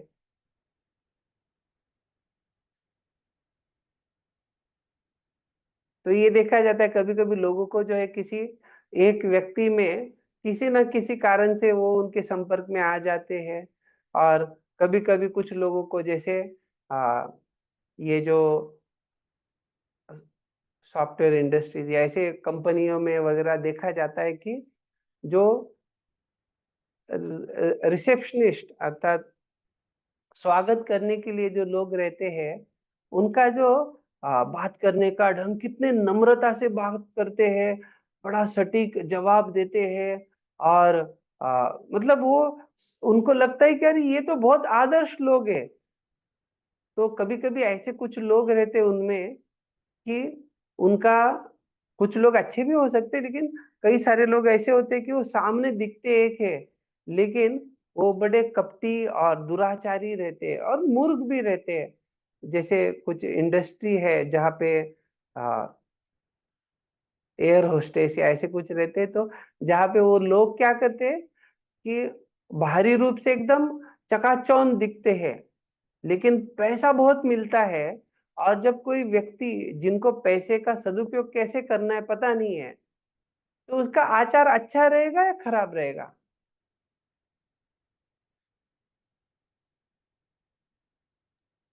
खराब। हाँ, तो वास्तविक देखा जाए तो यही सत्य है। अरे अच्छे आचार वाला व्यक्ति जो पूरे पृथ्वी पे इतना नाम कमाए थे, नहुष महाराज, जो उनके जैसा धार्मिक व्यक्ति को नहीं, ब्रह्मा जी को आके बताना पड़ा भाई तू इंद्र का गद्दी संभाल ले, वो अगर ऐसा होता है उनके बारे में कि पद प्रतिष्ठा के कारण उनको एक सर्प की योनि में जाना पड़ रहा है, तो जो लोग धार्मिक है नहीं, मतलब उनको अभी धर्म क्या है पता नहीं है, आचार विचार कुछ पता नहीं है, ऐसे लोगों को भर भर के पैसा मिल रहा है, तो ऐसे लोग दुराचारी मूर्ख ही है, और वो उसका प्रयोग भी उसी प्रकार से ही करते हैं। तो यहाँ पे ऐसे लोगों के संग से बचने के लिए बताया गया है। आगे लौल्यम के बारे में बताते हैं कि अगर कोई व्यक्ति को बहुत ज्यादा अभिलाषा है, जो कि ये सांसारिक उपलब्धि प्राप्त हो, वो सांसारिक उपलब्धि प्राप्त हो, तो वो भी लौल्यम हो गया। और ये लौल्यम कैसे आता है जीवन में? जनसंगश्च लौल्यम। तो व्यक्ति को जो है जनसंग के कारण जो है ये लौल्य प्राप्त हो जाता है। तो लौल्य में भी 3 प्रकार है। एक तो व्यक्ति को अपने मनमानी, अर्थात जो है वो अलग अलग प्रकार के कर्मियों के संग के कारण जो है उसको भौतिक संपत्ति प्राप्त करने की इच्छा होती है। दूसरा लौल्य होता है कि वो अष्टांग योग के द्वारा सिद्धियों की प्राप्ति करना चाहता है।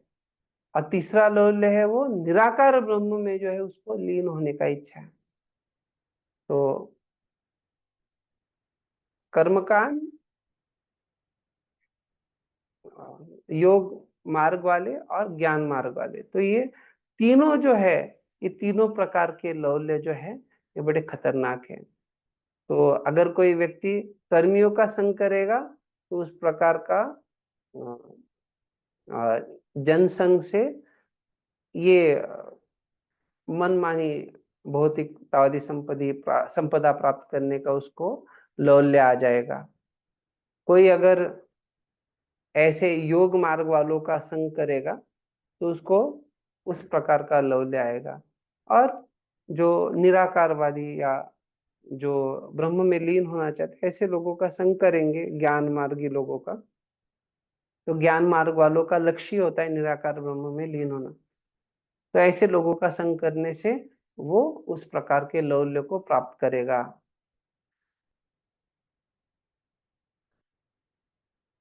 तो लौल्यम में जो है, एक भक्ति विनोद ठाकुर उनकी टीका में 2 प्रकार बता रहे हैं। एक तो चंचलता है, जिसमें मन की चंचलता और बुद्धि की चंचलता। तो मन की चंचलता के कारण जो है व्यक्ति उसको राग के कारण या राग अर्थात आसक्ति के कारण जो है वो चंचलता होती है। या दूसरा हो सकता है कि राग द्वेष, तो दूसरा होता है कि उसको घृणा है या द्वेष है, तो उसके कारण मन की चंचलता है। और बुद्धि की चंचलता जो है, तो इसमें भी कर्म का, योग का, ज्ञान का और वैराग्य का, तो ये अलग अलग प्रकार से 4 प्रकार की चंचलता आ जाती है। तो मन की चंचलता का निवारण करने के लिए व्यक्ति को चाहिए कि वो अपने इंद्रियों को भगवान को केंद्रित करे और भगवान की सेवा में लगाए। जो बुद्धि की चंचलता है उसके लिए उसको समझना चाहिए मैं कौन हूं, हमारा पहचान क्या है। कृष्णदास। हाँ, कृष्णदास। तो ये समझ में आ गया, तो व्यक्ति जो है ये बुद्धि की चंचलता से मुक्त हो सकता है। और दूसरा जो है लोभ, लौल्यम में एक हो गया चंचलता, दूसरा हो गया लोभ। तो ऐसे चीजों के लिए, वस्तुओं के लिए लोभ करना कि जो भगवान के संबंध में नहीं है। तो अगर हम भगवान के सेवा के प्रति लोभ विकसित करेंगे तो निश्चित रूप से क्या हो जाएगा, जो भौतिक लोभ है उसका निवारण हो जाएगा। और तीसरा जो है अभिलाषा, तो एक चंचलता, दूसरा लोभ और तीसरा अभिलाषा के बारे में कहते हैं। तो अभिलाषा में भोग की कामना और मुक्ति की कामना। तो भोग की कामना जो है, व्यक्ति एक तो पृथ्वी पे भोग करेगा, या पृथ्वी पे उसको लगेगा इधर का भोग इतना अच्छा नहीं है, तो मैं क्या करता हूँ कर्म कांड से कुछ यज्ञ वगैरह करके कहाँ पे भोग करूंगा, मैं स्वर्ग में जाके भोग करूंगा। या मुक्ति की कामना वाला जो है, वो जो अलग अलग प्रकार की मुक्तियां है उससे वो भोग करना चाहेगा, उसकी वो अभिलाषा रखेगा, सालोक्य साष्टी सामीप्य वगैरह। तो 4 प्रकार की मुक्ति जो है वो वैष्णव में स्वीकृत है, जो सालोक्य साष्टी सामीप्य सारूप्य। लेकिन जो सायुज्य मुक्ति है उसमें 2 प्रकार आते हैं, एक तो भगवान के ब्रह्म तेज में लीन होना, या भगवान के शरीर में, भगवान का जो दिव्य देह है उसमें लीन होना। तो ये सारी जो ऐसी अभिलाषाएं है इसको व्यक्ति को त्याग देना चाहिए। तो ये लौल्यम भी जो है ये उचित नहीं है।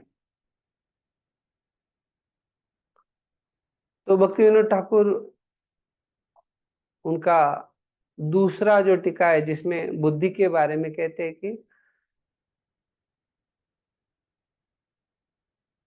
बुद्धि जो है, बुद्धि का कार्य होता है the function of intelligence to discriminate, अर्थात वो भेद करती है।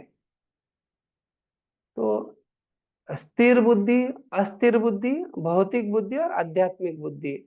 तो स्थिर बुद्धि से जो है व्यक्ति समाधि में स्थित होके एक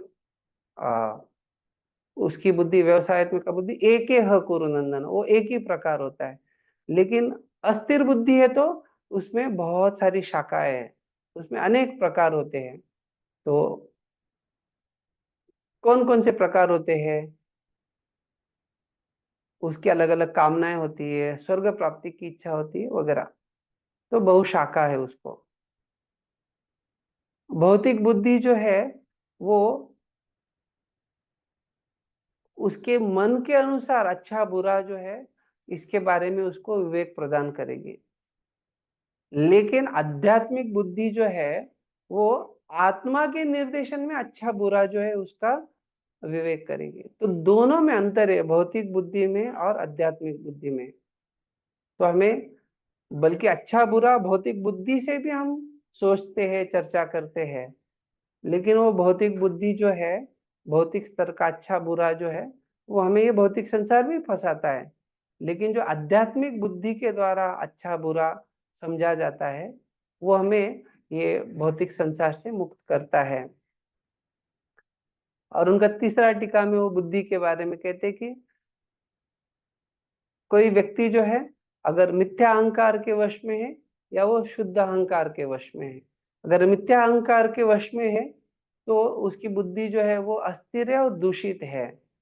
और क्योंकि बुद्धि अस्थिर और दूषित है तो इंद्रियाणि पराण्य इंद्रियभ्य परमना मनसस्तु परा बुद्धि यो बुद्धे परतस्तु सा। तो क्योंकि बुद्धि जो है ये मन से भी ऊपर के स्तर पे है, तो बुद्धि अस्थिर दूषित रहेगी तो मन अनियंत्रित रहेगा। मन अनियंत्रित अनियंत्रित रहेगा तो इंद्रिय अनियंत्रित रहेगी, और ये जो है ये भक्ति के लिए अनुकूल नहीं है। लेकिन वही अगर शुद्ध अहंकार के वश में है बुद्धि, तो क्या होगा, वो बुद्धि स्थिर रहेगी, शुद्ध रहेगी, और बुद्धि अगर स्थिर है तो वो मन को नियंत्रित कर पाएगी। जो मन रूपी लगाम है, उसे इंद्रिय रूपी जो घोड़े हैं वो इधर उधर नहीं जा पाएंगे, वो नियंत्रित रहेंगे, और ये जो है ये भक्ति के लिए अनुकूल है।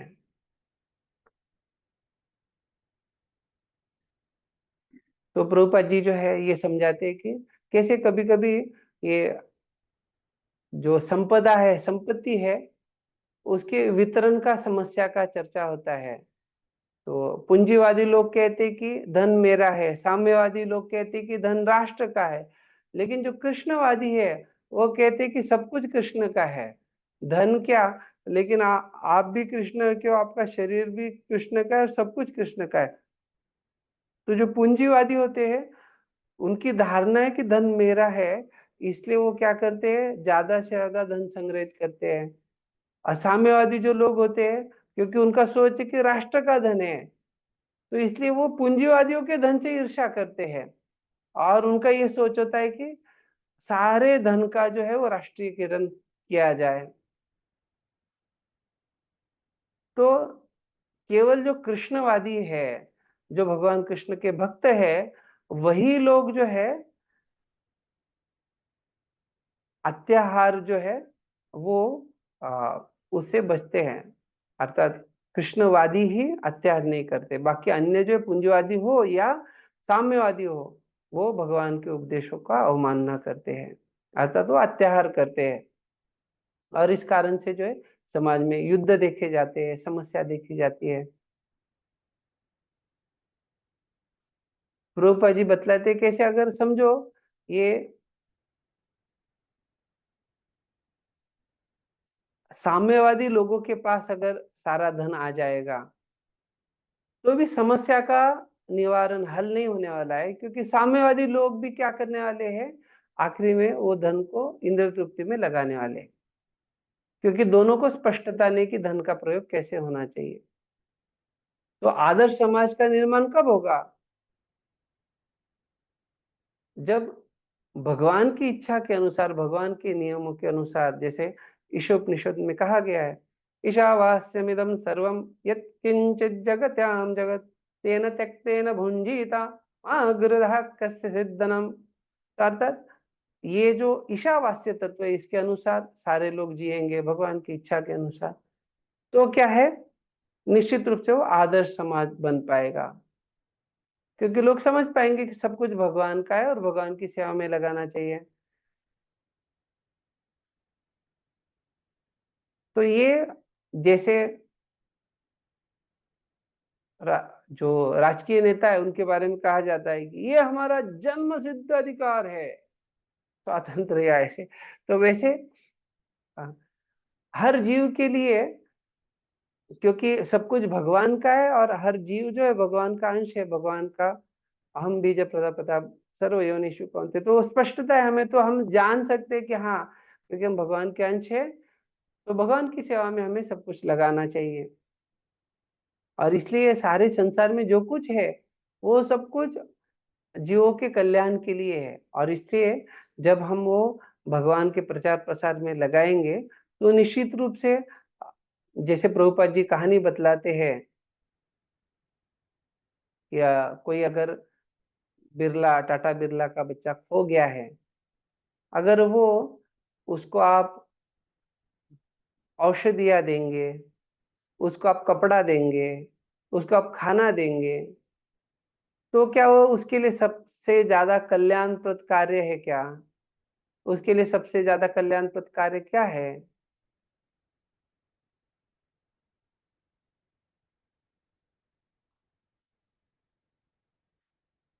पिताजी के उसके साथ पिता से। हाँ, तो आप सब लोग ये जानते हैं कि उसको उसके पिताजी के साथ मिलवाना। तो उसी प्रकार से ये जो प्रचार के द्वारा जब हम सबको परम पिता भगवान कृष्ण के आश्रय प्रदान करते हैं, तो ये सबके लिए सबसे बड़ा कल्याण का कार्य है। और इसलिए ये श्लोक में जो हम सीख रहे हैं कि हमें आवश्यकता से ज्यादा अत्याहार नहीं करना चाहिए, अत्यधिक संग्रह नहीं करना चाहिए। अगर वैसा करते तो हम चोर है। तेन एव सा, जो जरूरत है वो रखने का, अर्थात ये ईशोपनिषद में स्पष्टता दिया गया है कि हमें जो है अपना कोटा, अपना जो भाग है उसको स्वीकार करना चाहिए। तो हमारा जितना लगेगा उतना, ये नहीं कि हम कहेंगे कि हमारा कोटा पूरा संसार ही हमारा कोटा है। तो कभी कभी ये ऐसी जो धारणा है उसको, उससे बचना चाहिए।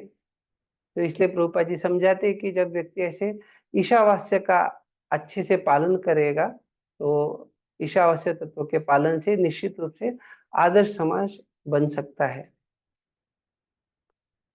तो आपको कुछ जिज्ञासा है जो अभी हम यहाँ पे चर्चा किए उसके आधार पे?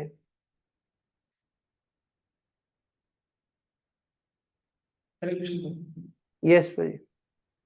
मुझे थैंक यू वेरी मच मुझे आज की तरीके से डिस्कशन करने के लिए।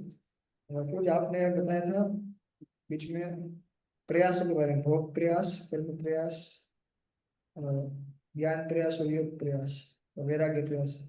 जी, मुझे ये थोड़ा ज्ञान प्रयास के बारे में थोड़ा बता सकते हैं? मुझे थोड़ा मैं समझ नहीं पाया था ज्ञान प्रयास तो में। इस पे क्या नहीं समझा हमने, जो है वो ब्रह्मा जी के जो दशम स्कंद के 14वें अध्याय का 3-4 श्लोक ज्ञाने प्रयास उद्यपा, उसके आधार पे चर्चा किया किस प्रकार से कोई व्यक्ति जो ज्ञान प्रयास में लगा है तो उसको क्या प्राप्त हो रहा है।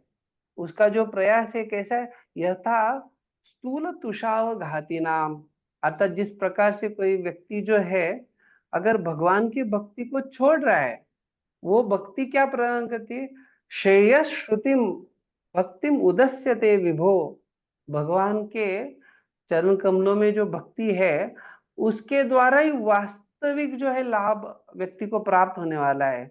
लेकिन अगर कोई उसको ही त्याग करके ज्ञान के प्रयास में लगा है तो वो केवल क्या है, क्लेशल एव शिष्यते, उसके जो है उसको प्रयास में भी क्लेश है और जो बचने वाला है वो भी क्लेश है, सब कुछ क्लेश ही क्लेश है। और इसलिए भगवत गीता में, आपने गीता सीखा है ना या बाकी अभी? हो गया हाँ हो, बाकी है, हो गया। हो गया ना। हाँ, तो गीता में 12वें अध्याय में 5वां श्लोक जो आता है क्या कहते हैं, क्लेशो अधिकतर तेषाम अव्यक्तासक्त चेतसाम। तो ये ज्ञान मार्ग वाले कहाँ पे आसक्त होते हैं, अव्यक्ता आसक्त, तो उनकी जो आसक्ति अव्यक्त में होती है। तो ये ज्ञान मार्ग वालों के लिए निश्चित रूप से क्या है, क्लेशो अधिकतर तेषाम, उनके लिए बड़ा क्लेश होता है। तो जहाँ पे क्लेश लेने का जरूरत नहीं है वह क्लेश लेने के लिए क्यों जाना चाहिए।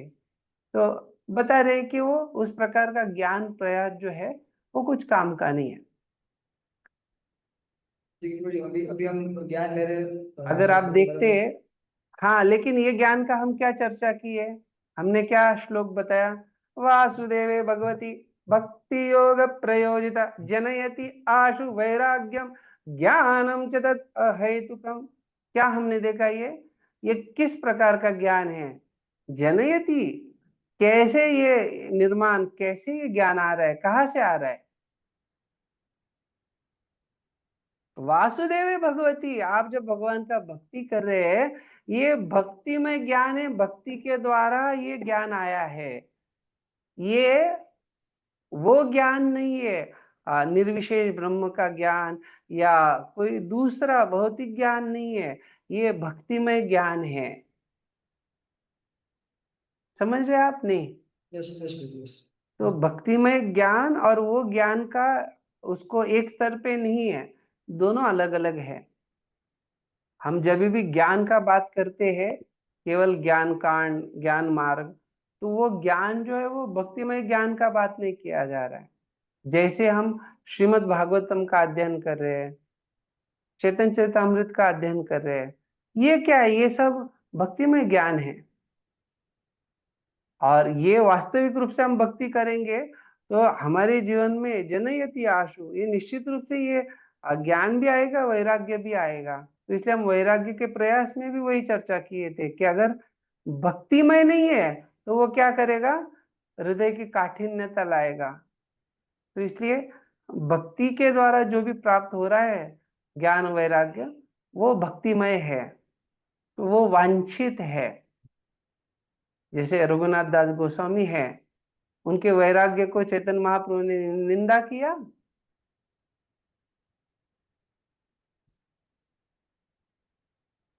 उसकी नहीं, सराहना की। तो क्यों सराहना की? क्योंकि वो वांछित है। अगर भक्ति के बिना कुछ वैराग्य आ रहा है तो उससे क्या होगा, हृदय काठिन्यता आ जाएगी। तो उसका यहाँ पे आशा नहीं। आपको समझ में आया आपका प्रश्न जो था? यस यस प्रभु यस। अब मुझे दूसरा प्रश्न है। यस। जैसे कि हम सुनते हैं कि 5 प्रकार की मुक्ति में से वैष्णव और 4 प्रकार की मुक्ति की मैं बात करती हूँ। और एक प्रकार की मुक्ति है कि भगवान में लीन हो जाना, ब्रह्म ज्योति में लीन हो जाना, या फिर भगवान में एकाकार हो जाना। हम्म। जैसा कि भगवत गीता में भगवान बताते हैं कि जो जीव है वो भी नित्य है, और पहले भी थे, अभी भी है, और बाद में भी जीव रहेंगे ही। हम्म। तो ऐसा मतलब ऐसा कभी हुआ है कि कोई भगवान में एकाकार हुआ हो, ऐसा कभी सिर्फ इस तरीके से? नहीं, आपका ये प्रश्न है क्या कि ऐसा कभी हुआ है क्या कि कोई भगवान में एक हो गया हो ऐसे? हाँ यस यस। क्योंकि हाँ भगवान अभी। बोलते गीता में कि सभी मतलब पहले भी है, बाद में भी रहेगा, अभी भी है जीव हाँ सब। तो अ, अगर जीव एक हो रहा है तो वो नाश नहीं होता है।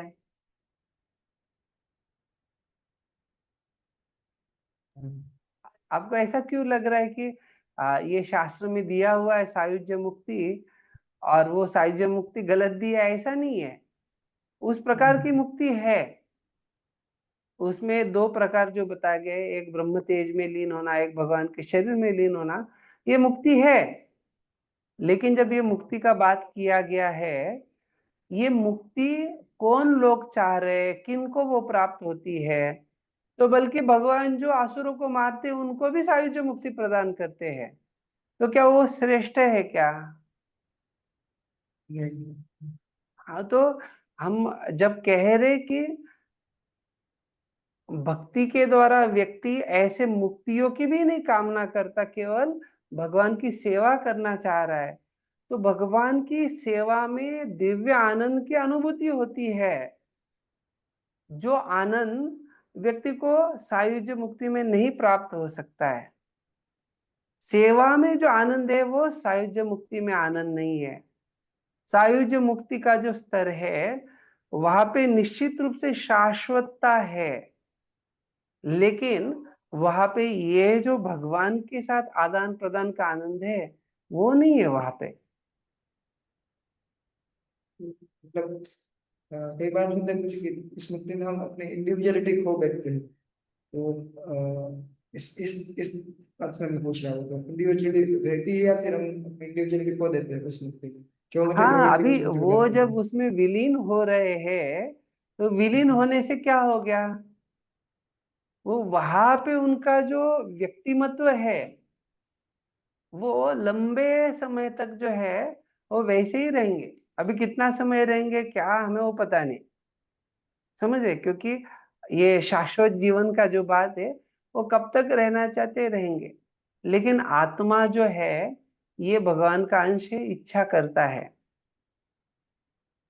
तो जब उस प्रकार से कोई इच्छा हो जाती है तो क्या होता है, भगवान उनकी इच्छा के अनुसार उनको आगे प्रगति के लिए मदद करते हैं। जैसे जो लोग ब्रह्म ज्योति में लीन हो जाते हैं, तो अगर उनकी इच्छा हुई आगे प्रगति करने की, तो शिव जी जब वहां पे संकीर्तन करते हैं तो उनके संकीर्तन के द्वारा, उनकी कृपा से जो है उनका प्रगति होता है, तो वो वैकुंठ लोक को प्राप्त वगैरह कर सकते हैं। समझ रहे हैं? अभी वो जो लोग भगवान के देह में विलीन हो जाते हैं उनका कैसे प्रगति होता है उसके बारे में मुझे पता नहीं है, क्योंकि मैंने वो पढ़ा नहीं है। लेकिन ये स्पष्ट है क्या कि वो लोग जो है वो भक्त्यानंद को प्राप्त नहीं करते, वो ब्रह्मानंद को प्राप्त कर रहे हैं। और जैसे स्वर्ग के आनंद से, भौतिक जगत के आनंद से यहाँ के भोग के तुलना में ब्रह्मानंद बहुत उच्च स्तर का भोग आनंद है। और वैसे ब्रह्मानंद से कई ऊपर के स्तर का आनंद जो है वो भक्त्यानंद है। तो क्या हमारी क्या हम सर्वोच्च स्तर के आनंद को प्राप्त करना चाहते हैं या कहीं बीच में? क्यों? क्योंकि वेदांत सूत्र क्या कहता है? आनंदमयोभ्यासात। जीवात्मा क्या चाहता है? आनंद चाहता है। तो हरेक व्यक्ति, हरेक जीवात्मा किसी ना किसी प्रकार से कुछ प्राप्त करना चाह रहा है, अर्थात वो रस चाहता है, रस। और उसके द्वारा जो है वो दिव्य आनंद की प्राप्ति करना चाहता है। वही अगर वो भौतिक रस है तो क्या होगा प्रभु जी?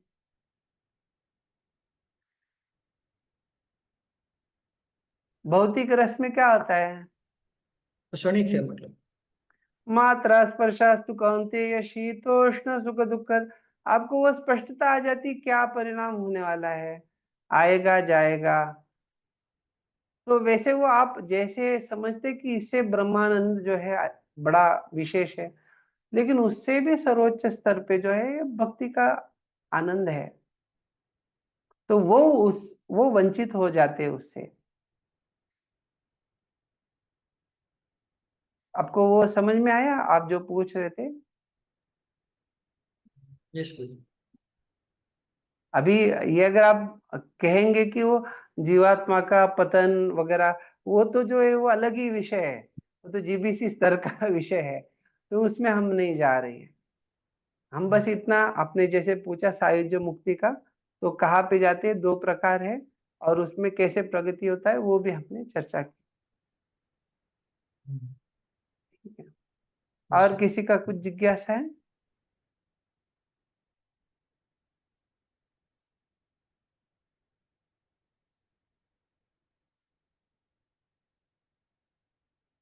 ठीक है।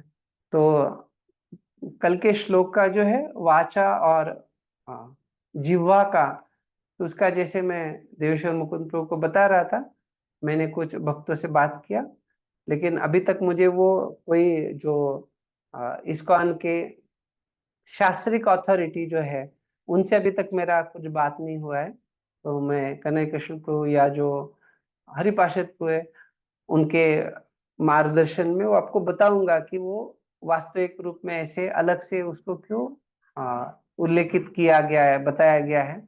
देखा जाए तो एक स्पष्ट है कि वाचा जो है ये हम समझ सकते हैं कि सूक्ष्म स्तर वाला है, और जो जिह्वा का बात आता है वो स्थूल स्तर वाला है। तो उतना तो हम उसमें भेद जानते हैं। ठीक है। तो देवेश्वर मुकुंद तो किसी का जिज्ञासा नहीं तो या हम विराम देंगे? हाँ ये सच भाई। ठीक तो है। जी हम एक जस्ट यस रिक्वेस्ट यस था प्रदीप। कि ये जो कमेंट्रीज जो है अगर वो स्क्रीन पे मतलब जी वो अगर आप शेयर कर पाओ तो। आपको मैं भेज देता हूँ ना, रुकिए एक मिनट, अभी जो है हाँ नहीं स्क्रीन शॉट। क्योंकि वो थोड़ा वो कनेक्ट कर पाना वो थोड़ा डिफिकल्ट हो जाता है। एक मिनट। तो आप में से कोई बंगाली भक्त है क्या? नहीं तो तो आप कैसे पढ़ेंगे? ठीक है, मैं आपको भेज के रखता हूँ, आपको जब टाइम मिले वो।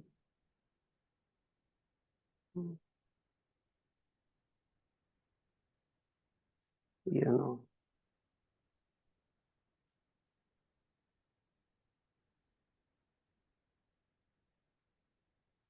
इसमें प्रति ऐसा कर सकते हैं कि जैसे कि जो प्रभुपाद जी के तात्पर्य है तो उसमें जो मेन मेन पॉइंट्स है उसको वो हाईलाइट करके तो अ, उनको हम थोड़ा वो एक साथ वो फ्लो में करें और साथ में फिर जो कमेंट्रीज है जो कनेक्टेड है तो हाँ, उसको वो भी थोड़ा अच्छा रहेगा। प्रेजेंट स्क्रीन पे ठीक है। प्रेजेंट हो तो थोड़ा वो कनेक्टिंग थोड़ा अच्छा रहता है।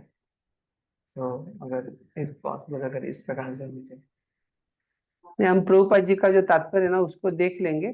मैंने आपको वो पूरा भेज दिया, कमेंट्री जो है ना, ओके सर। आप देखिए आपको आ गया क्या? हाँ यस सर, मैं हाँ, बस आ डाउनलोड कर गया लेता हूँ। तो बड़ा सुंदर कमेंट्री है।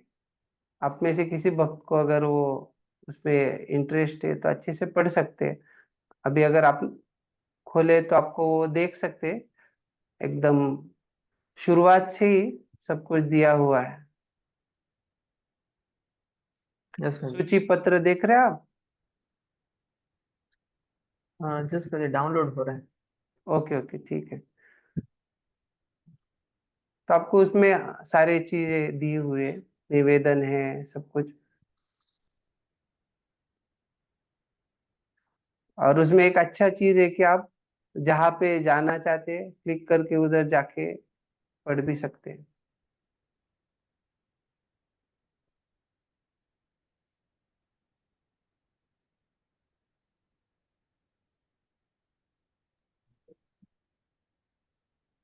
ठीक है। Yes sir. और कुछ किसी तो को फिर पूछना है तो कल से जो है आपने जैसे बताया वैसे ही करेंगे हम। पहले हाँ तात्पर्य के ऊपर चर्चा कर लेंगे, उसके बाद जो है इसमें डिटेल में चर्चा करेंगे। Yes sir. फिर कल आई थिंक हमारा हाँ नेक्स्ट कल नहीं, परसों, थर्सडे। हाँ थर्सडे होगा, राइट, यस। तो हाँ परसों हम आ, तीसरा और प्रयास करेंगे चौथा श्लोक करने का। Yes sir. हमारे पास और कितनी कक्षाएं बाकी है? वो शेड्यूल में मुझे टोटल 10 क्लासेस का वो मतलब है 10 कि। क्लासेस है ना? तो ठीक है, हाँ एक ही सर। कक्षा में 2 श्लोक होना चाहिए। तो हम अभी देखेंगे, आगे बढ़ते रहेंगे, जहाँ पे जरूरत है वहां पे हम वो 2 श्लोक कर लेंगे, ठीक है। बहुत बहुत एक धन्यवाद। लास्ट क्वेश्चन पूछ सकता हूँ? यस प्रदीप भाई। तो ये हथियार के बारे में कि होता है कि जरूरत से ज्यादा संग्रह नहीं करना चाहिए। जैसे महाप्रभु की लीला में उन्होंने हरि तक की लिया था, लेकिन